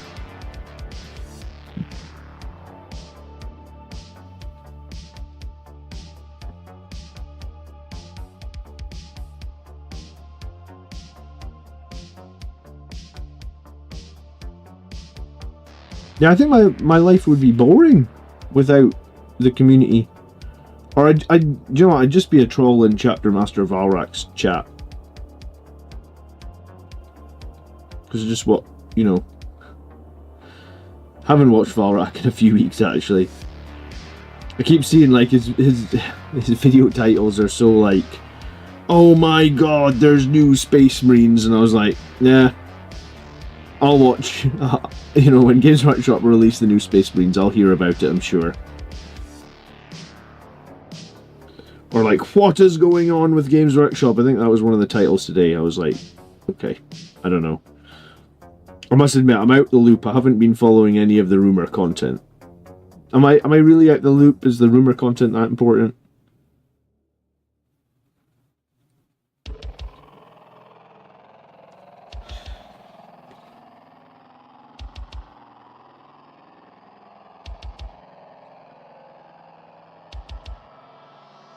This time next week, I'll have my first Eldar models ever.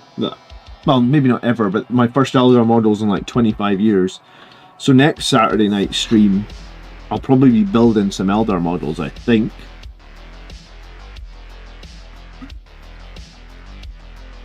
It's exciting rumours talking about GW hiring practices. That doesn't sound that exciting.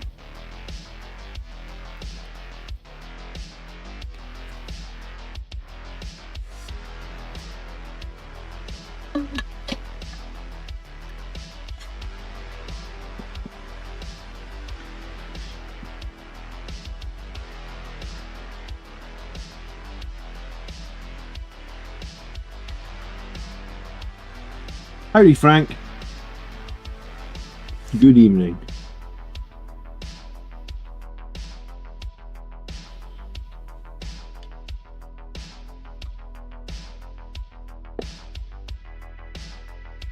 Did I get the new Phoenix Lord? I did, Robert. What's... I don't even know how to pronounce the name. But I also got some new Warp Spiders as well. And the Codex. I think we're going to cover the Codex on a Grot stream, because I don't know very much about Eldar and or their Codex, I must admit. I haven't played Eldar for 20 years, well, probably longer, honestly. Like 25 years maybe was the last time I played Eldar. So, yeah, this is the first time I've bought the Eldar Codex, possibly since like 2nd edition. David says, Blood Angels are my first army, and I almost completed the combat patrol, just the Sanguinius Guard left to go. Good for you, man, welcome. Blood Angels are a great army. And for me, for the last 20 odd years, they've been the one and only army. It's only recently that, or it's only this last like month that I've actually got a second army.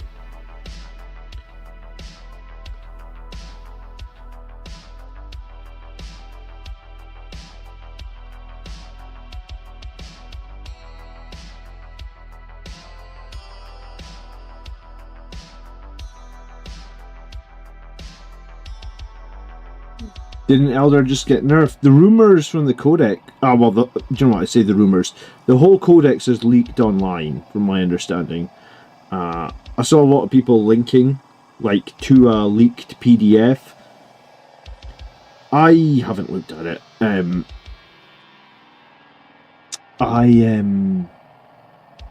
looked at... Obviously, I looked at all the leaked Blood Angel stuff, because I don't know too much about Eldar.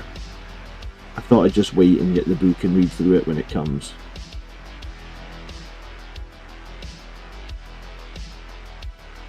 Which are the oldest models in the current 40k range now? It's not the Warp Spiders. Which are the oldest models? Tactical Marines are pretty old.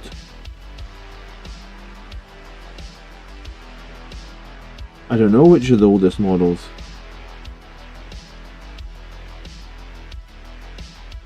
What's older than Tactical Marines? Because, I mean, they've been out since the start of 2nd edition, right? I didn't play 1st edition, so I don't really know what was out in 1st edition. Maybe there's like Gene Stealers or something out in 1st edition? Who played 1st edition?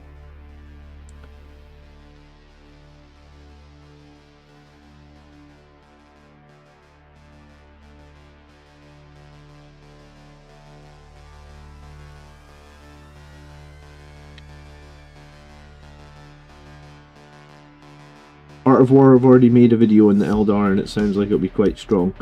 Yeah, I don't know who's been leaking it, but I mean it was leaked. It was leaked like a week ago, I feel like.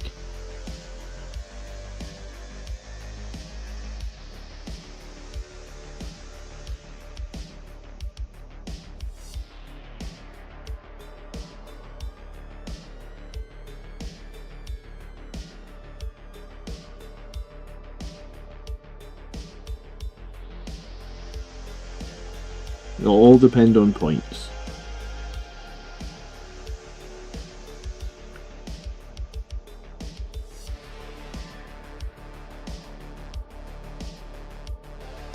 I have some of the 2nd edition Tactical Marines though. Oh, Art of War have a pre-release copy. Oh yeah, I mean I guess they're influencers, so they get the books a couple of weeks early. I don't get anything early, I'm not an influencer. I think I'm happy to not be one, because it just means I get to do whatever the hell I want. Because I like to criticise. If I'm unhappy with something, I'll criticise. I don't really want anyone telling me, no, you can't say what you want to say, I guess. Tyrannid Warriors and Kachkan are pretty old.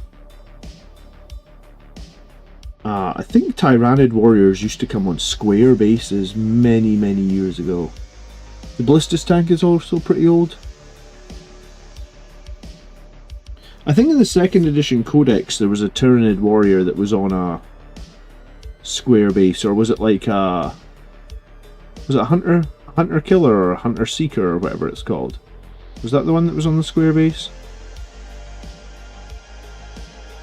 I'm remembering a picture from like the 2nd edition book or something.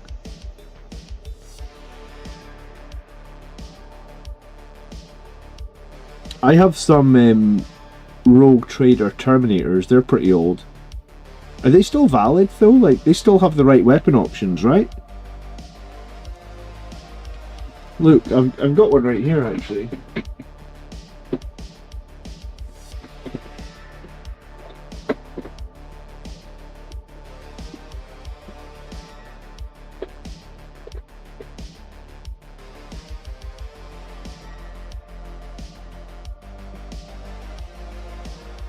Like, here's a Rogue Trader Terminator next to a new Terminator. You know, you can still have a Thunderhammer and Storm Shield on the Terminator, right?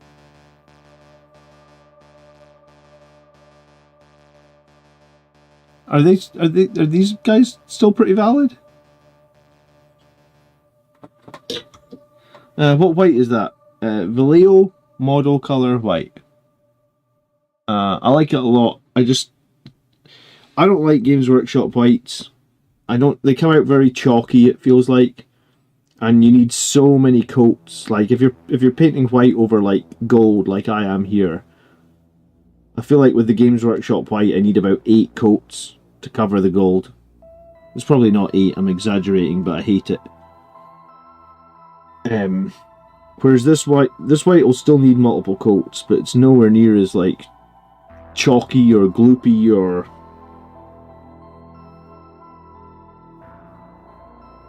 Probably like 2 or 3 coats will get me good coverage as well.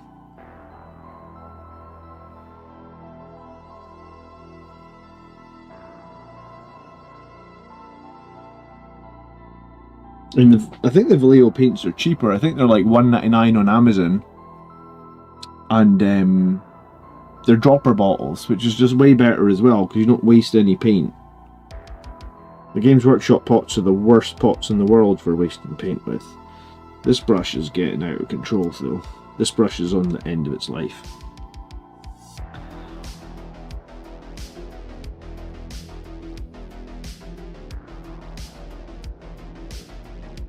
You're welcome, dude, no problem. No, I just tried this white because I really hated the Games Workshop white, and ever since I bought it, I honestly bought I bought this dropper bottle of white probably like 6 years ago or something ridiculous at this point. Because I guess you don't really use a lot of white in Blood Angels, do you? You do like wings, or you do like blade guard shields, or you do like an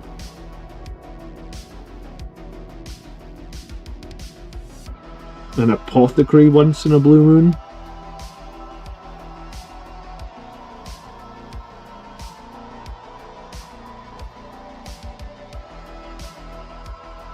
All the larger turned creatures had square bases in 2nd edition. Yeah, I thought they had square bases back then. Because I remember some pictures of them in like the 2nd edition rulebook and that, where they had square bases.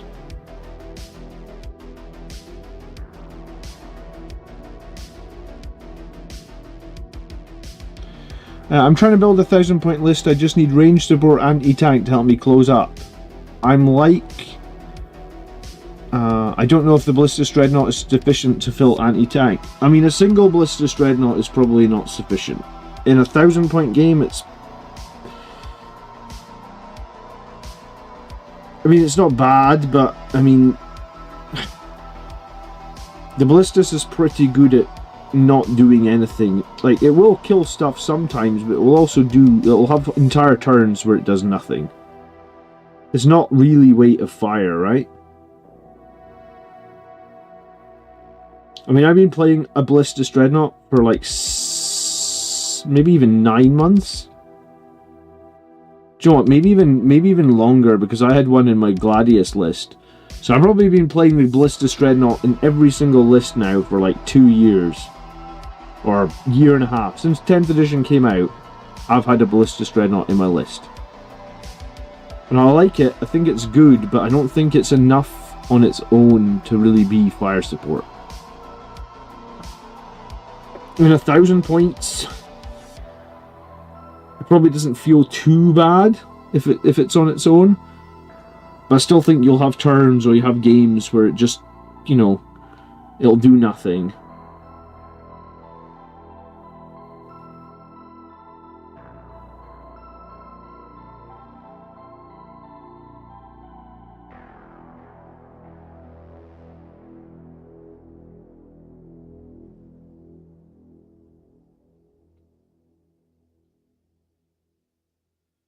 Pro acrylic bold titanium white is the best white. Do I like contrast or speed paints? I've got a few contrast paints. I don't have any speed paints. Hello Foz, how you doing?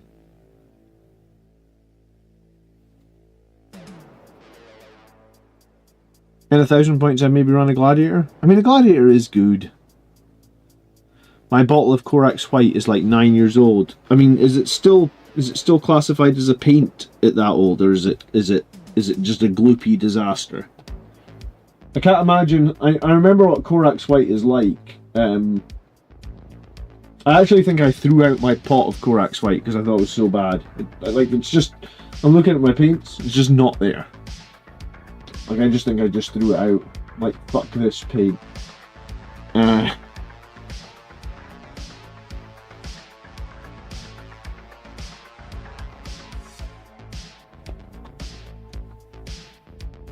It's a little clumpy. I bet it's more than a little clumpy.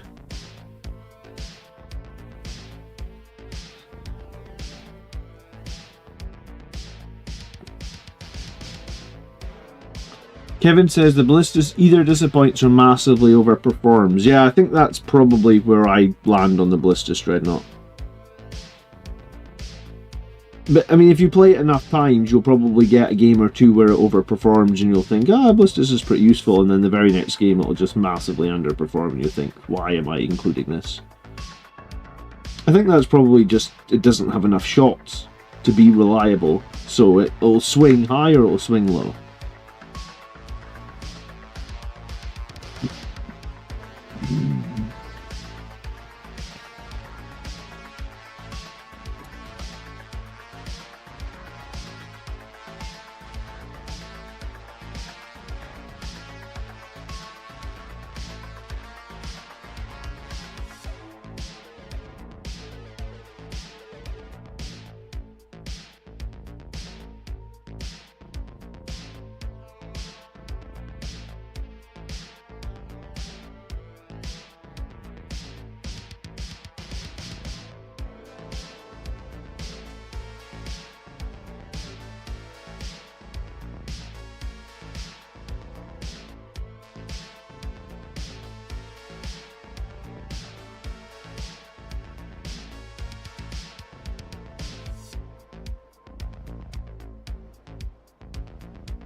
I use Walmart white paint. Corax white is a gloopy disaster as soon as you buy it, never mind 9 years later. Yeah, that's the most accurate statement about Corax white. 9 years later, yeah. Yeah. As soon as you crack that pot open, it's like, oh, what a chalky disaster, what a gloopy nightmare. I'm actually surprised you've still got the pot at 9 years later. That's crazy. Do you think the Rhino will upgrade to get used by Primaris? I think the Rhino will become Legends in 10th edition. I can't.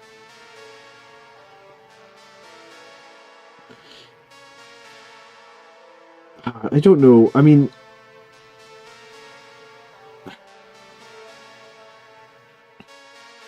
when 10th edition came out, they made this big deal on the Warhammer community forum by like saying like, oh, don't worry, we're not deprecating all the Firstborn stuff. You'll definitely still see tactical squads jumping out of rhinos throughout the battle. Like, they made a post about that.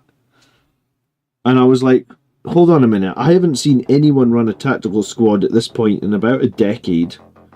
Like, there's some mentalist somewhere who's like, yeah, tactical marines, but like 90% of people, maybe even higher, like 95% of Warhammer players, or 95% of Warhammer players that go to tour, 95% of competitive players, like, have no interest in running a Rhino.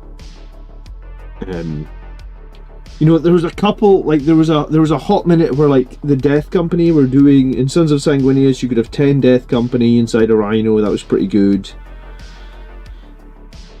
But, like, for the most part, I would say, like, if you're going to events, or you're going to tournaments, or you're playing Warhammer, for the most part, you're just not seeing Rhinos.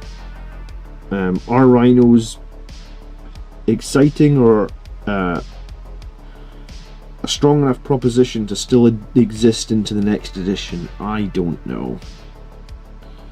But my gut tells me that Rhinos are not exactly an exciting proposition.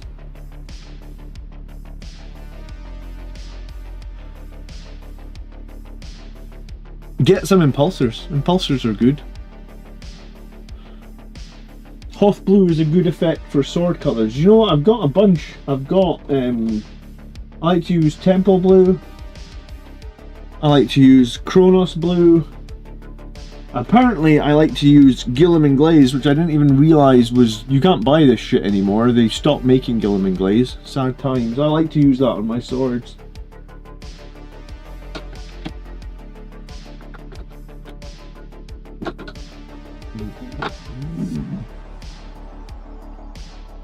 When I run out of Gilliam and Glaze, I will be sad.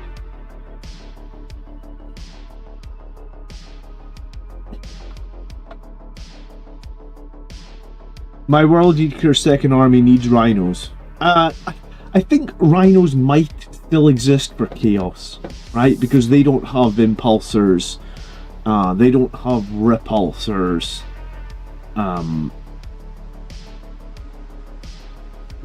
but will they still exist for Space Marines? I think that's a more difficult question. I think, like, if you think about the tanks that use the Rhino chassis, like Predator tanks, Vindicator tanks to a certain extent, Whirlwinds, like, there was so many of those before, right? You had, like, the Stalker, you had the Hunter, and I think those chassis might be, I think they just might be done. I don't know, man. I just don't buy those Firstborn kits anymore because I'm too scared that they go Legends and I wasted my money. Do you think 3 units of Blade Guard is too much? No. I like Blade Guard a lot. I think they work really well for Blood Angels. I was actually half thinking about seeing if I could run like 3 small units of 3 units of 3 Sanguinary Guard and 3 units of 3 Blade Guard in Angelic Inheritors and see what that might look like.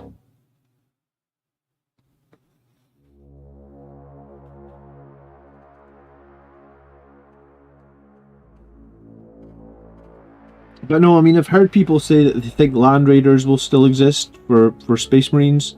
They think the Land Raider is too iconic. And because it's too iconic, it will still exist. I don't know if iconic really matters to Games Workshop. I think what matters to Games Workshop these days is profits, man. I mean,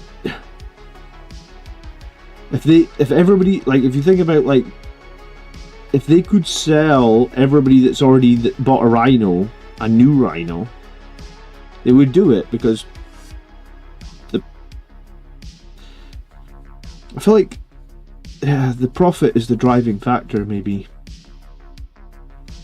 Because I do feel sometimes like we get new units just for the... Look at this Sanguinius, for example, right? His rules did not change at all, right? Like, his rules before were identical. He went Primaris, or he got... Well, the only difference in the Sanguinius is he's on a bigger base, right? Like, he didn't get any more wounds, he didn't get any more strength, he didn't get any more attacks, he didn't get any more... He didn't get any more of fucking anything. But they managed to sell us all a new model. And obviously, there's a lot of Blood Angels fans out there in the community. There's like, you go onto Reddit, there's like 40,000 Blood Angels fans. So if half of them are willing to buy the new model, there's a lot of money to be made. And if they don't make a new model, then we're not buying anything. I don't.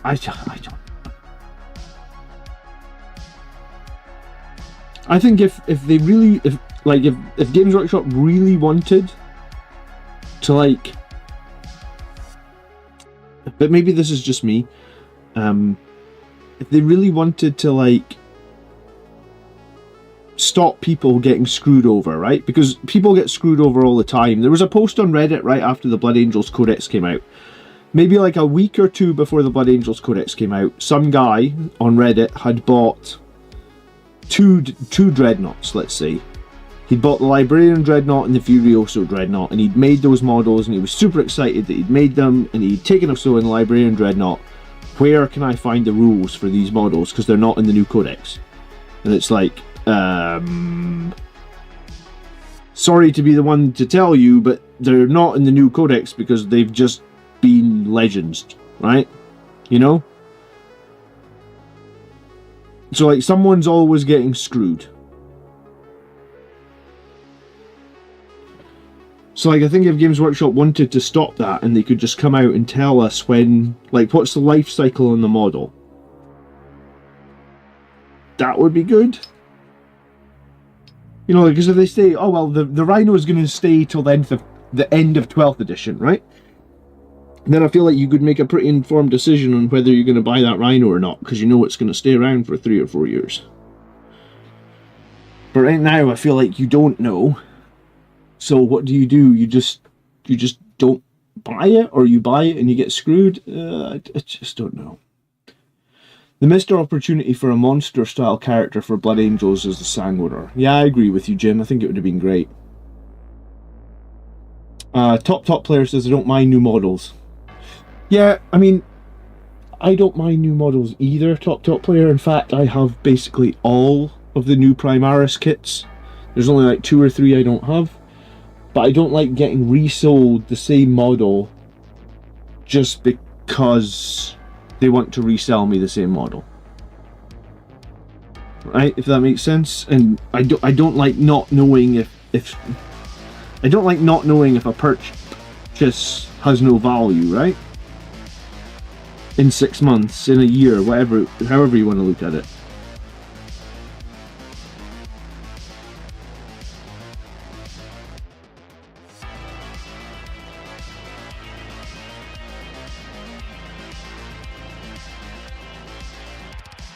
I guess we'll see. But like, will Land Raiders still be here? Will Rhinos still be here? Who knows? Will Vindicator tanks still be here?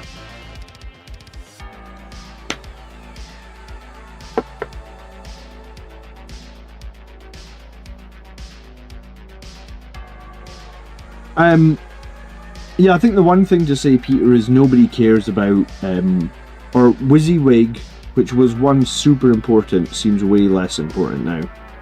Because I think Games Workshop have changed the rules for models just like one too many times. So when I was just at this tournament recently, like I had a Vindicator tank. It was actually a Vindicator laser destroyer, and I was just running it as a regular Vindicator tanks. I just told my opponents before every game, I was like, you see that tank there? That is a Vindicator tank.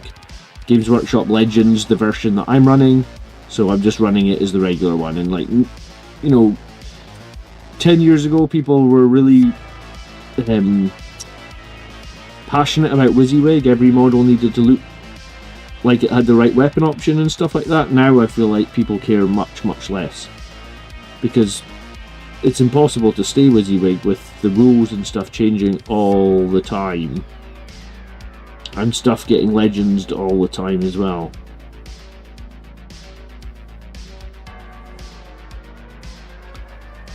I was a bit surprised on Reddit they redid the Stormcast so soon. Yeah, I mean, that's crazy. They redid the Stormcast after, like, was it 6 years? I mean, I understand it was... I don't play Sigmar, so I don't fully know. But apparently it was units that didn't really get played. But still, I mean, Stormcast Eternals only came out for the first time ever, like, 6 or 7 years. Maybe it's a little bit more than that now, but, like, to Legends a bunch of them already is, to me, is a bit crazy. I think a lot of people are playing Old World, from what I understand. Like, Old World is super popular. I guess because people really like Old World. People grew up with Old World. I've seen like a lot more local tournaments for Old World kicking off than Sigmar.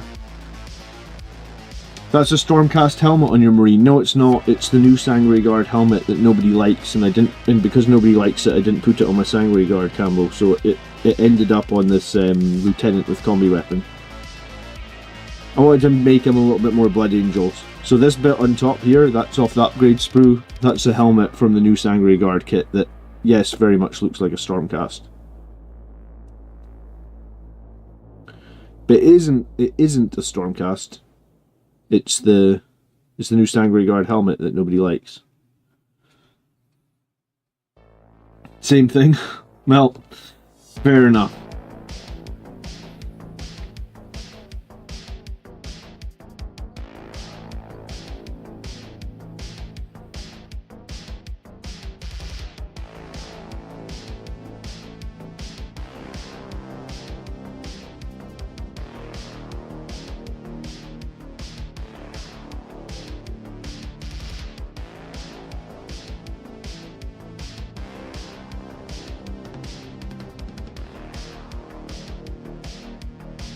I should put a new Sangre Guard helmet on a Terminator to piss off Mark and Tony. I love it.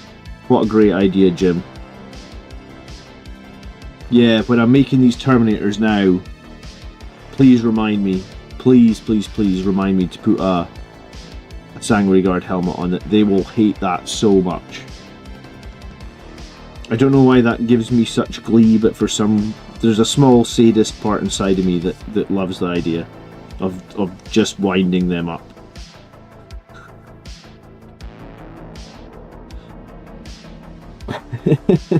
Put a Terminator head on a Sangre Guard too. Do you think 3x6 Blade Guard is overkill in lag? Probably.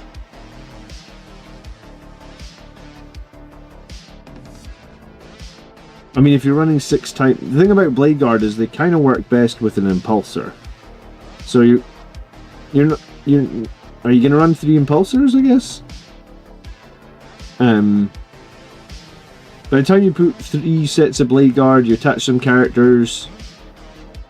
You put 3 impulsors. Like, are you gonna have Sangre Guard? Or are you still gonna have points for fire support and other characters? I mean, Blade Guard, don't get me wrong, are good, but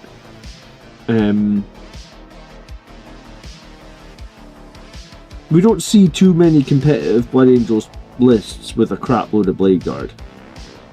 Maybe we see like 6. I actually don't think we often see more than 6, to be honest. Competitively, Blade Guard anyway.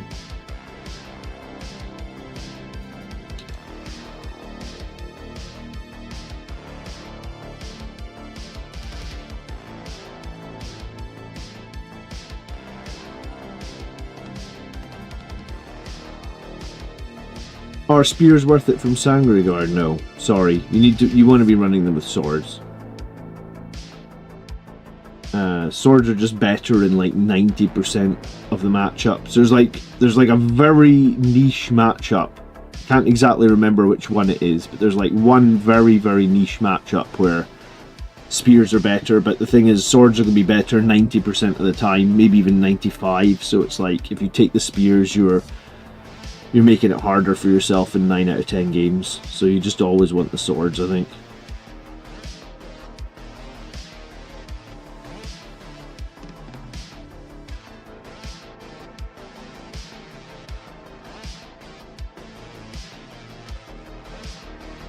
What heads did you use on your Sangre Guard? I actually used this is one of the Crimson Lord heads.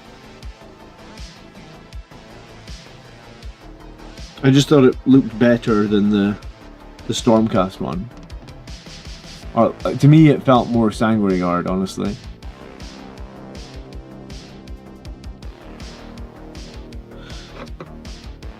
Probably because it's $360 for the Blade Guard. I don't know if it's the cost of the Blade Guard that makes them inherently not picked in giant numbers.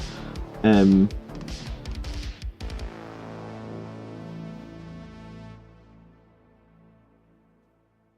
think Blade Guard are maybe a little bit underrated for Blood Angels by people.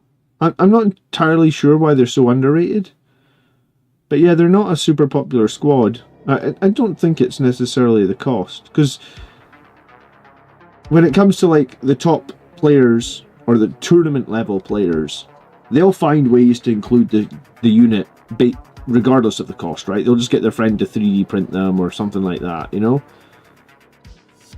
So I don't know if I agree that the cost of the Blade Guard is the reason to not run 3 squads of 6. Because people always find a way around the cost.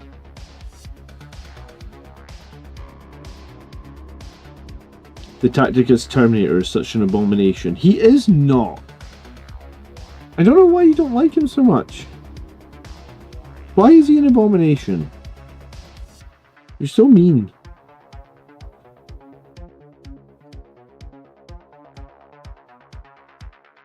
What if his Terminator helmet just got destroyed by a Tyranid and you just picked up another helmet on the battlefield and it was a Primaris one? Like, what's so abhorrent about that? Nothing, I say. It's totally normal. Space Marine helmets are interchangeable based on their armor.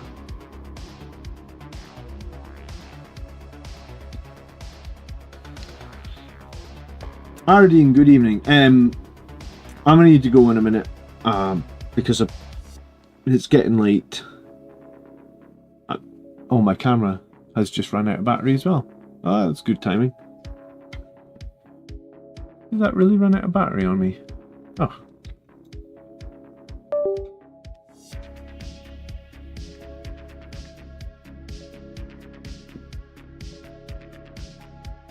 Apparently.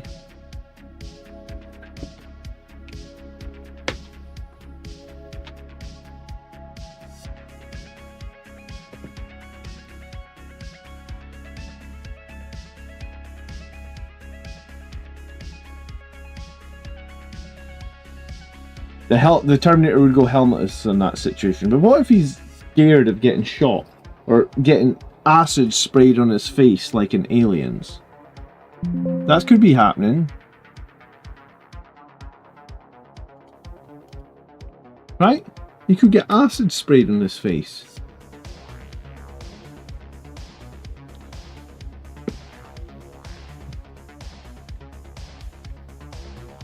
When the Indomitus Lieutenant was cheaply available, he was a good way to get more Blade Guard. Yeah, I actually did get a couple of those Indomitus Lieutenants. To get a couple of extra Blade Guard. I think I've got 10 Blade Guard. But I honestly don't know many Blood Angels players with more than 10.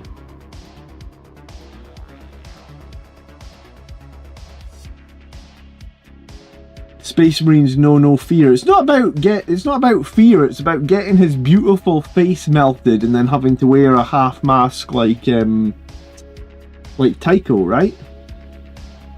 We care about aesthetics in this chapter. I like the lower justification to use different helmets. Thank you, Arnold. Arnaldo. See? It makes sense. You don't want to ruin your beautiful face when Tyranid blood sprays on your face and it's like acid.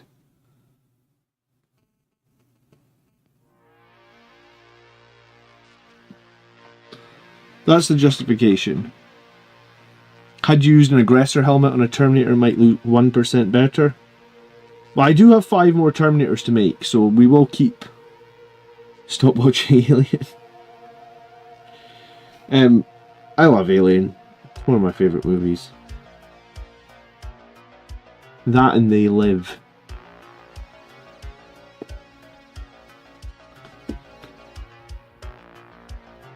To be fair, I haven't watched Alien in years, man. Do you ever find like a favourite movie and you watch it too many times and then you can't watch it again for a while? The Thing was like that for me. I watched The Thing so many times and I didn't watch it for like 10 years and then I got jump scared when I watched it again. I was like, oh my god, thank god I haven't watched this movie for ages. I'm actually getting scared at the scary parts again. Well, I'm not scared, but like I'd jump out my seat. I was like, fucking hell, I forgot that happened.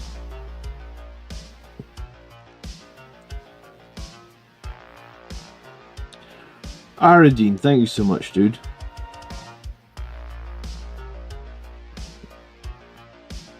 I have awoken. Not watching a movie for a long time is the best benefit of aging. Yeah, well, here's the thing, when you do, like, there's movies that I haven't seen in 30 years now. So I feel like when you've not seen it in 30 years, you can enjoy it again.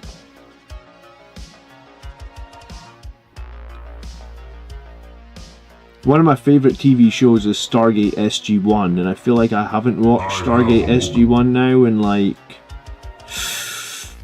God.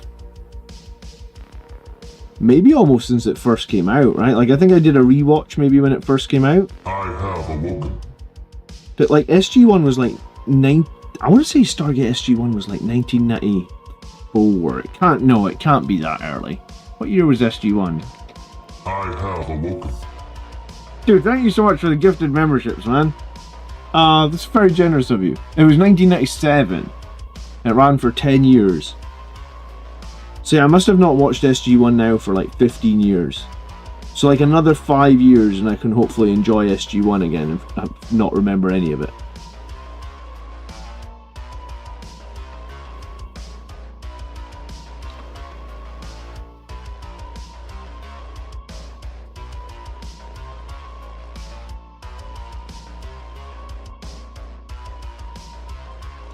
I did enjoy Alien Romulus. I only just saw that recently. I saw it over the Christmas holidays.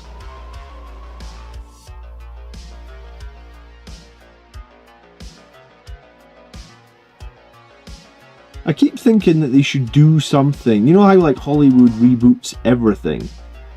Like, I feel like there's only going to be so many more years while like Sigourney Weaver and Michael... Is it Michael Biehn?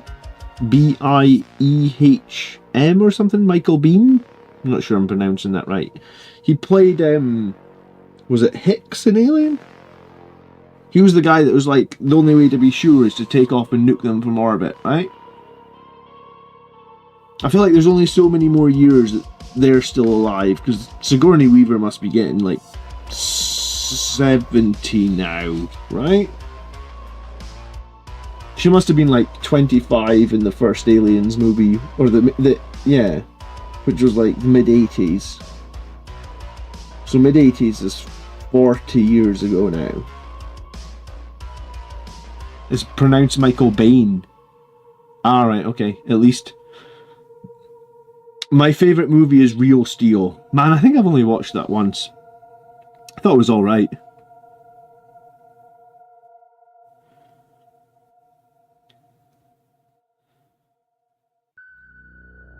We watched Transformers 1 with my kids over Christmas, and my kids loved it. I got such a row from my mum for letting them watch it, because I didn't think to look at the thing, and it's like PG-13, and I let my... I mean, like, he was 3, but he was only 3 by like a week, so basically let my 2-year-old watch Transformers 1. And my mum was like, you need to be careful what you're letting them watch, and I was like, well, it was a PG, I was there, Mum, I watched it with them. She's like, I don't care, you know. It's like, whoops. So I haven't had a row from my mum for like 10 years, but I got a row for letting my kids watch Transformers 1. I believe Michael Biehn is the only actor to have been killed by an alien, Predator, and a Terminator. No, the other actor that got killed by the alien, Terminator, and Predator was... he was the Game Over guy. He played Hudson in Aliens. Oh, what was his name? Someone will know. But he was in Predator 2. He was in the first Terminator movie. RoboCop. Yeah, I watched the first RoboCop. Is gnarly, dude. You know the bit when they like kill the guy before he gets made into RoboCop? I watched that when I was young. Bill Paxton, thank you. Yeah. I watched the first RoboCop when I was like 10. That scene was brutal. Like, they don't make movies like they used to. I don't think they'd make a movie like that anymore. Maybe because that first scene in the original RoboCop movie was pretty rough.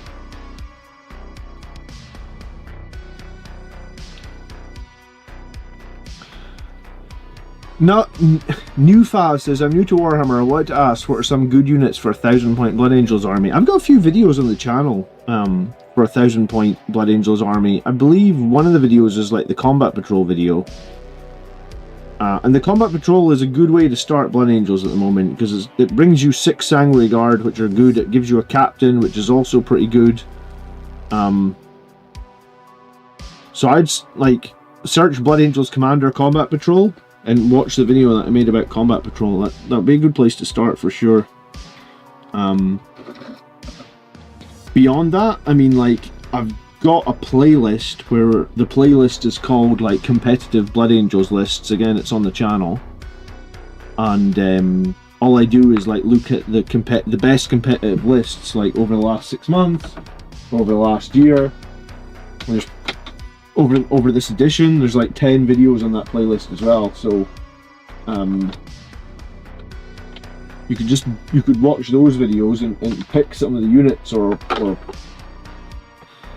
there's no real right or wrong. There's very few units that you're gonna buy and be like, this is an absolute dogshit unit that has no play, I suppose. Watership Down was brutal as a kid, yeah. Hello Calgar, just got back from playing Ultramarines against World Eaters first game under the New Oath. And how did you find the New Oath? And did you have Gilliman giving you it twice? Was it good? Ultramarines did really well at the GT that I was at like 2 weeks ago. They finished 4-1. And he had Gilliman, and he had Ventress, and all that sort of good stuff.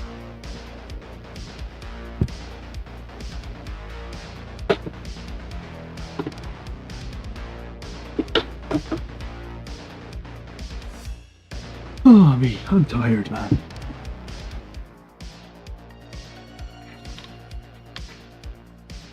But actually, I don't know if Michael Biehn got killed in Aliens 2, right? Like, he died in hypersleep or something.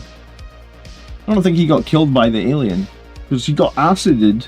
His face got acided up. But I don't think he actually... He didn't die in the movie, and then I don't think they killed him in the...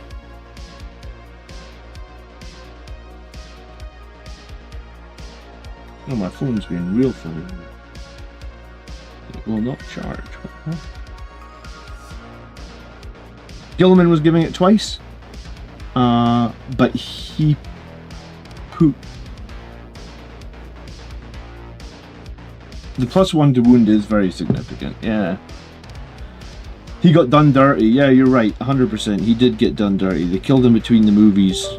I guess they didn't want him to come back for the third movie. Sad times, right? That third movie was... Ugh. Something about third movies, like Terminator 3 was pretty bad as well, right? Considering how good Terminator 2 was. Matrix 3... Ugh. Mind you, I think Matrix, they should have just stopped at one movie.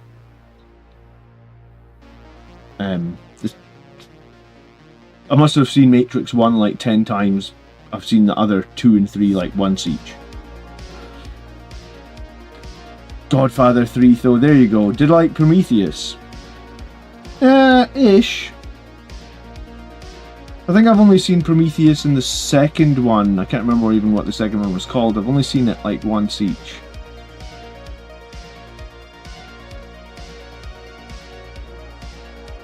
Right guys, I'm going to have to boost. I'm going to go to bed. I'll see you guys tomorrow. We'll be back for 8 o'clock tomorrow to do the Army List show. So hopefully I catch some of you guys then.